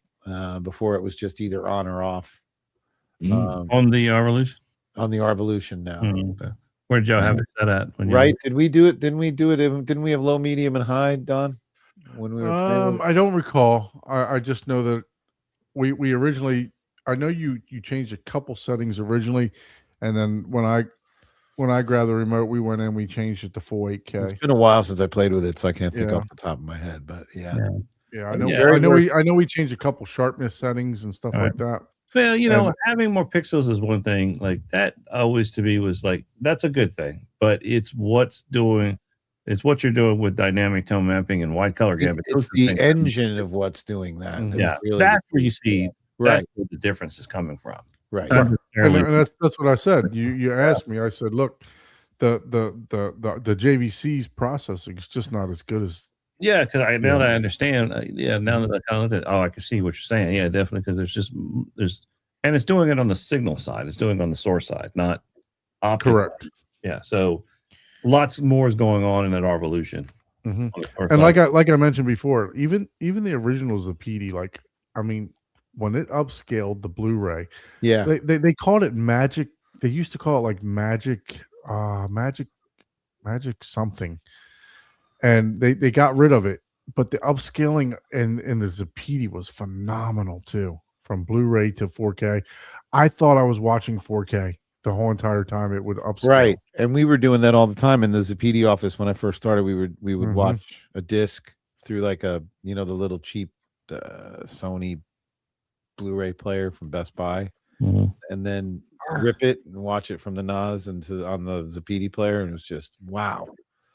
You much rather rip it and watch it there than watch the disc. I mean, on basic players, Mm. Magnetar, I even feel like I have the Magnetar 800, and I feel like it could be psychological. Like I feel like I'm getting a better image on my NAS with my Arvolution player than I do from the Magnetar. From the I don't know. Magnetar. So you I got don't know. I mean, it should be. on Is it paper. the new Magnetars? that you No, have? it's not the Mark The II, original. Okay. but I do have the original 800. I mean, it's it's not like night and day or anything, but it just feels smoother too. I don't know, Interesting. Yeah. but who knows?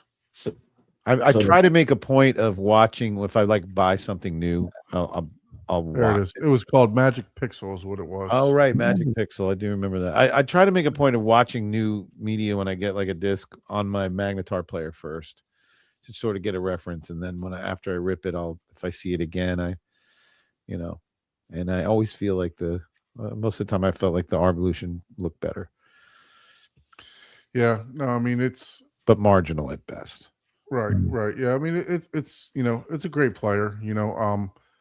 I know it has the background as a PD, and unfortunately what happened was the PD and everything else like Well, that. the whole Zapiti thing was a lawsuit over the name Mhm. rights and some ownership things. Mhm. The fact that Arvolution is, if you add up the time that Zapiti was around in Arvolution, it's the same company basically, and they're still in the game, and Yeah. they're it's a household name in Europe. I mean, it's France especially, but they're just having a hard time getting a big enough footprint in the States. It still seems like esoteric, I guess is the word I'm looking for. But and then Arvolution has this brand new chassis that they made for the Panasonic, is it?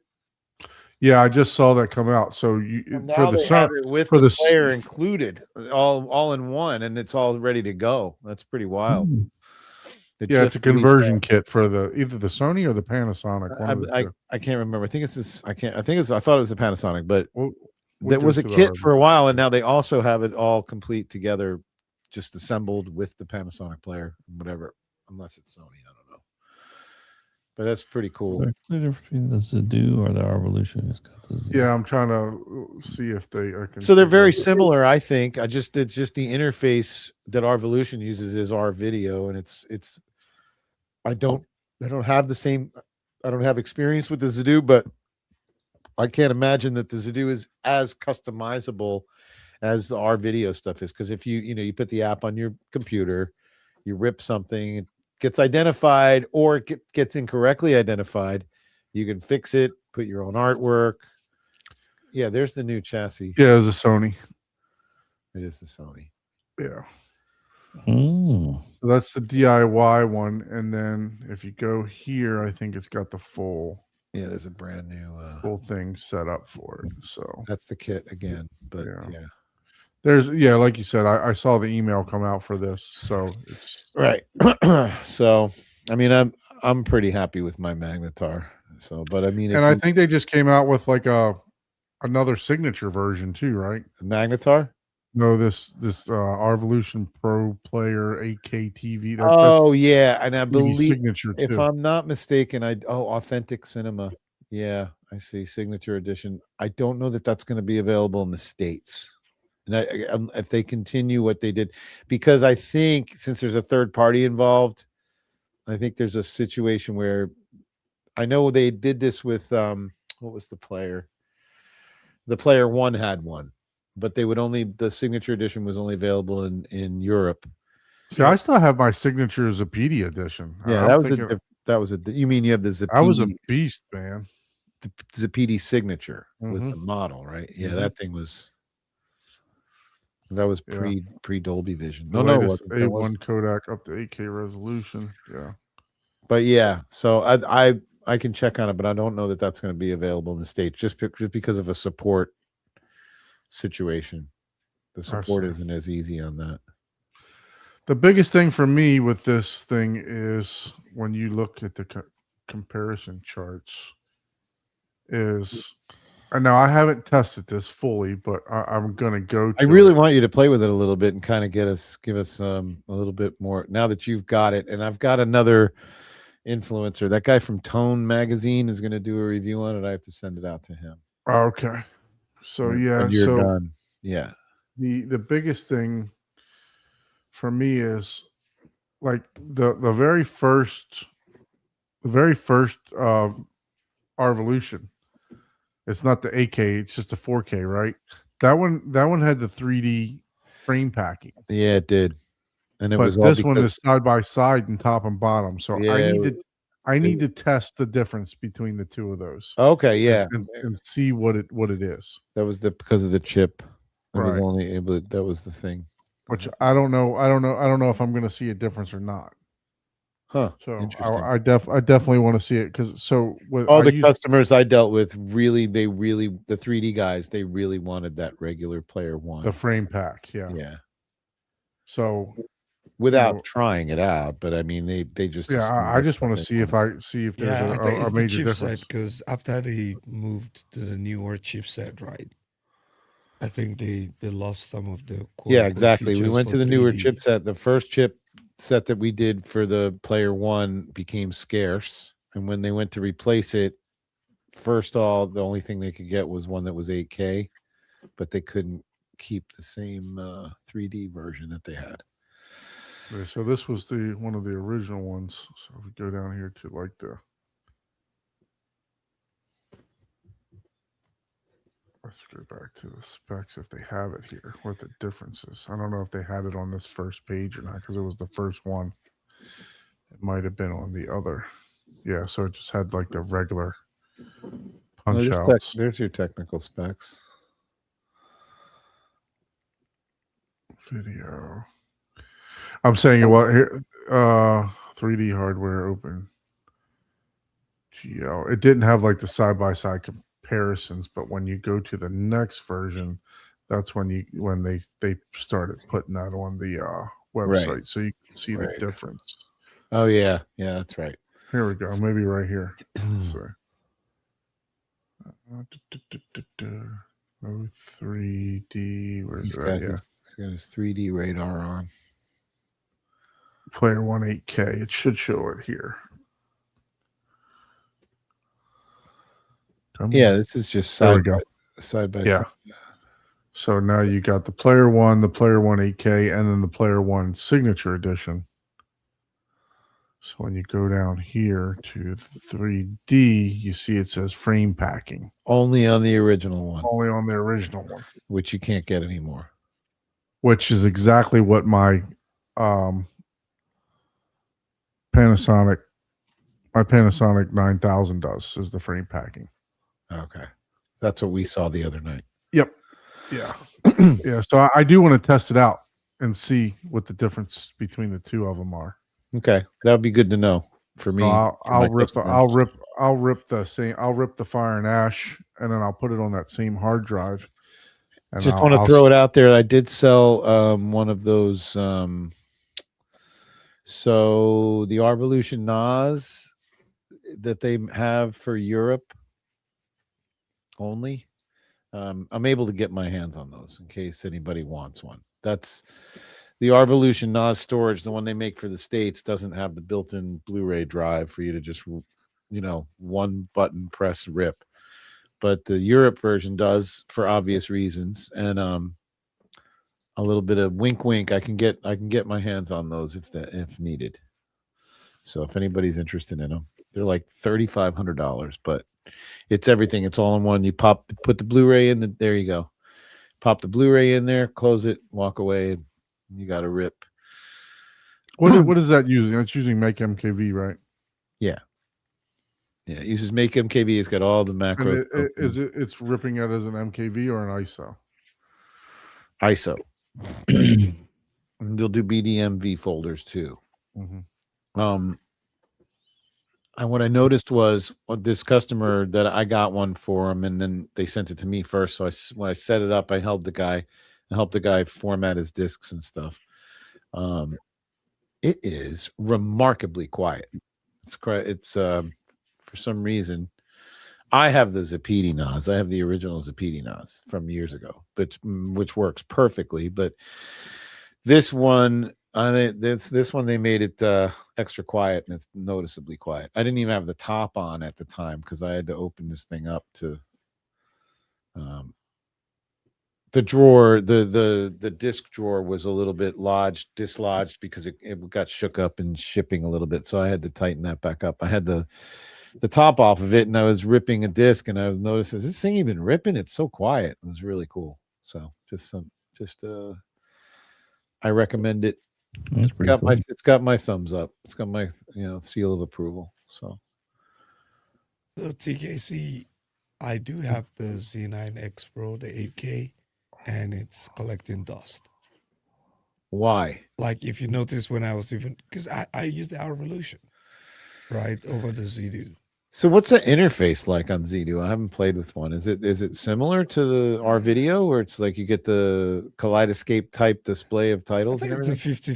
50-50. Paul will say he loves the Z2 version, right? I think Z2, a lot of people like the Z2, just like, certain people. I would say I prefer the Arvolution, but that's what I use more, right? And Right, but- you're just used to it.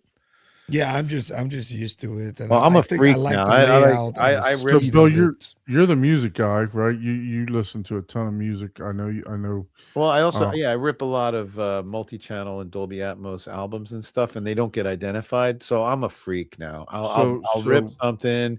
If I don't find it now, but I'm very surprised. Like Jeff Buckley Grace was just released on Atmos and 5.1 Blu-ray, and I popped it in there, ripped it, and it came up as so it's very interesting. It got identified as like Jeff Buckley Sessions or something, some other video he released a long time ago. So it wasn't the right title.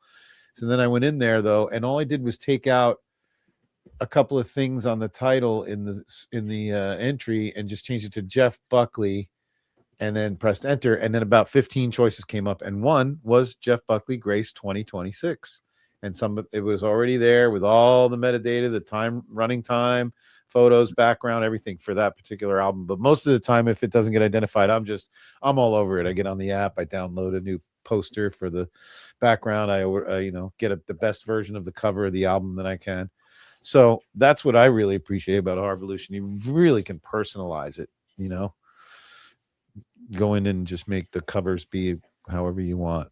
And then once you add something, like if you get an unidentified disc, identify it, do your own artwork, put the metadata in, the director and the actors and everything, it goes into the community, into the database, and it gets reviewed to make sure that it's cool, and then that gets added to the database. So like if you got the Alan Parsons Pyramid album now and ripped it and pulled it up on our video, you'd get all the artwork and stuff that I created for that album, that kind of thing. It's pretty cool. That's cool.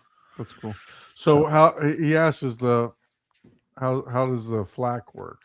Playing FLAC. It just plays it. It just knows. It just recognizes FLAC like anything else. The only thing that it won't do is multi-channel FLAC gapless. But I don't know if anything does. I haven't found anything that does. Not even VLC will play multi-channel 5.1 anyway. FLAC files gapless. It's a pain in the ass. So someone confirmed that the Zudu also upscales and has the same AI picture quality features if you're interested in those. It plays smooth Blu-ray gapless branching playback. The Zudu. So Well, I'm surprised Well, Blu-ray is it'll always be gapless in Blu-ray, but for audio, yeah. So I mean, there's a guy, Rich. Once you start an album on Blu-ray that's an Atmos, Yeah. 5.1, it's just like watching a movie. It just, it goes Yeah, from one pretty song to the next, no problem. Yeah. So TKC, I think you're gonna get your fans of everything, right? Yeah. Zudu, right? Rich, who's Rich on the show a lot. loves He loves his Zudu. He knows it very well, not just yeah, Dune is another player that's just like it too, right? I think that the Arvolution player basically is a Dune. Yeah, all of them are a Dune. They're all the same basic underlying OEM product. Because when you look them up on your network, a lot of times it'll say Dune player. Yeah, it does. Right. Sometimes. So, but yeah, no. So I think it's just going to be whatever the flavor you like, right? The Arvolution has its functionality. Is it different than the Zudu? The only one on this show that I think that can clearly speak on that would be Ike, because he's got all the different players. You got the Shield, you got the Zudu, you got the I have the Dune, but it's still sitting got in the the Dune. box. I haven't even unboxed. and you've demoed the Kaleidoscape, right? Yeah, So the Kaleidoscape for 6 so he's had all the different players. So, go watch his videos. Don't give the answer. Go watch his videos so he can get that 69-cent AdSense from you. and no, seriously. But Ike, what is summarized in a brief minute, because we're extending past time here, but summarize in a brief minute or two. What are your thoughts? Man, Kaleidoscape is just above all of them because interface, ease of access, and all of that to what you need. Different And then- animal though. obviously. Yeah, and then I would take the Evolution, especially the 8K player. Now I haven't reviewed the Zidu equivalent, the 8K equivalent, but because they have the big boy, the 8000 one that they had that came out last year. I think Paul has it and he hasn't even turned it on. So I'm I about will to have ask to you to ship. review it. Okay, just ship that to me and I'll review I it. got to admit, that's a good looking player. No, it looks good. That's the one thing. That's amazing. It looks That good. is no doubt is very You need good. to ship that to me, Paul, so I can review it. I'll do straight up comparisons. You'll You get know. it back in 3 years, Paul. Is No, that I will. Chatsworth? No, Yeah. if you send me this one, I will do it. Is that because a Chatsworth lot the of people same ask exact about it. size as a player? Yeah, one? it's all the same things, Yeah. probably the same Saber decks. This has like all Yeah. the after you guys Well, there's no talking about DAX in the Arvolution players because there's no analog output on it. it's got Yeah. it's got all kinds of things. Anyways, Yeah. So, but yeah. So Yeah, So, I'll take the now I'm the gonna have 8K. to plug it in and see if the upscaling, even just on the 4K, It should be good though. upscaling the colors, if it does anything. I'll have to. I bet you'll see a nice difference I'm gonna check it out. for sure. All right, and just want to give a quick update. We had our first home theater picture. What do they call that? Pictionary type of review.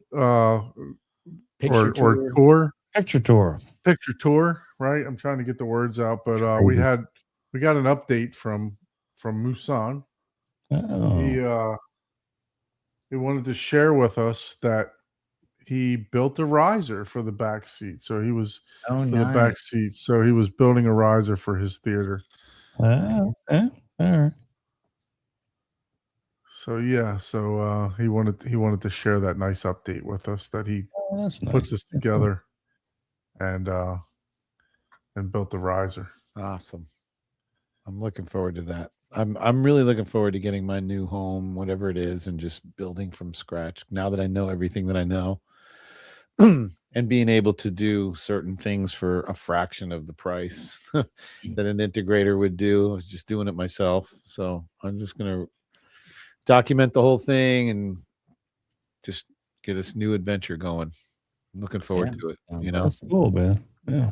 Yeah, so he says a little while ago I had the opportunity to showcase my home theater on your podcast, and I wanted to share the update. Over the past few weeks, I have completed a major upgrade by building a custom seating riser. The project designed to improve sight lines, seat comfort, and overall cinema experience for guests. The riser has now been fully completed, carpeted, and integrated into the room. In addition to the riser, I've made several other improvements and refinements throughout the theater, including adjustments to the seating layout, acoustic treatments, and overall room presentation. So I've attached some new photos. So he also has like a Google Drive. I've requested access to that. Yeah, So maybe he'll give us access to that, and we can continue to do updates on Musan's theater. Yeah, So and there was a video ttoo. I don't know if you I saw didn't that. see a video. There's an MP4. It's at the very top of the email. Yeah, it wouldn't. I could when I tried to click on that, that's when it said I didn't have access. So maybe you could share that. Okay. Next week. Yeah, I'll do it next week. Uh-huh. All right, everyone. just Listen. want to make uh, one correction because I just said a few minutes ago that the Arvolution players don't have analog outputs, but they do. Yeah, I was gonna say, I'm surprised. It's probably the same.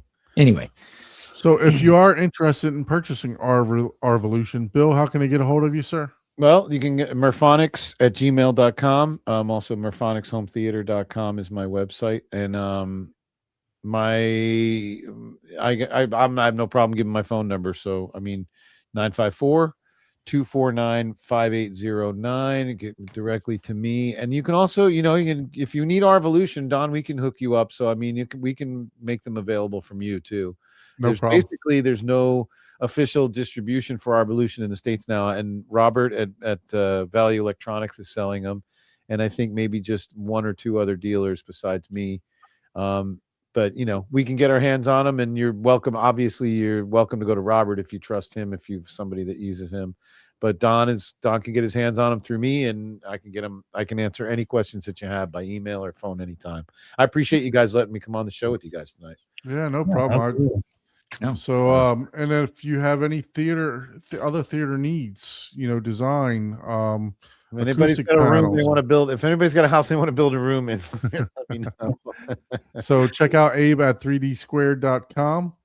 Thank you. And if you'd like to be a guest, oops, I hit the wrong button there. Cancel Uh-oh. that. If you'd like to be a guest on the show, please shoot us an email to hometheaterhublive@gmail.com. I believe we have 2 guests scheduled for next week. Not next week, but 1 guest for next week, 1 guest for the following week. So we Nice. should have some theater tours. Oh, I look forward to that. And then I'll be here for that. And then that'd be awesome.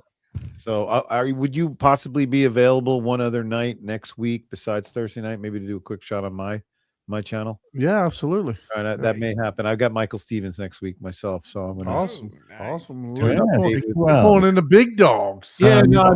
mean, he's You don't all need about- me after that. I can't follow be that. mostly about the South Yeah, Florida we got to come before Michael, man. We can't community. I can't follow that act right there. So Your So, viewership is just gonna go like this. for that YouTube algorithm, please like, share, subscribe, hit the bell notification, all that good stuff for the upcoming notifications that Ike is going to put out 5 minutes before the show to come watch the show. Also visit Inside the Home Theater on. I did this at 7 a.m. this morning, man. You did it at 7. I don't know. I opened 7 up my. a.m. I literally was sitting on the couch maybe it was a reminder for me because it was like 10 minutes That was before. the It was second like, reminder. yeah, there you go. from YouTube. Since you All need right. one to come to your show. Yeah, I was very late today, so it was unlike me. I almost pulled a. I still beat Paul, and I was Yeah. a minute. I don't come on until it's I go was- time. I was like 2 minutes before the show started. And I still beat Paul. So I got to go back and watch the first hour and a half that I missed to see what I missed. Oh, man. That's what all I'll do. right. All right, Until boys. next thank time, you. lights down, sound up, and don't blame us for your next upgrade. upgrade. See you next week. Or do.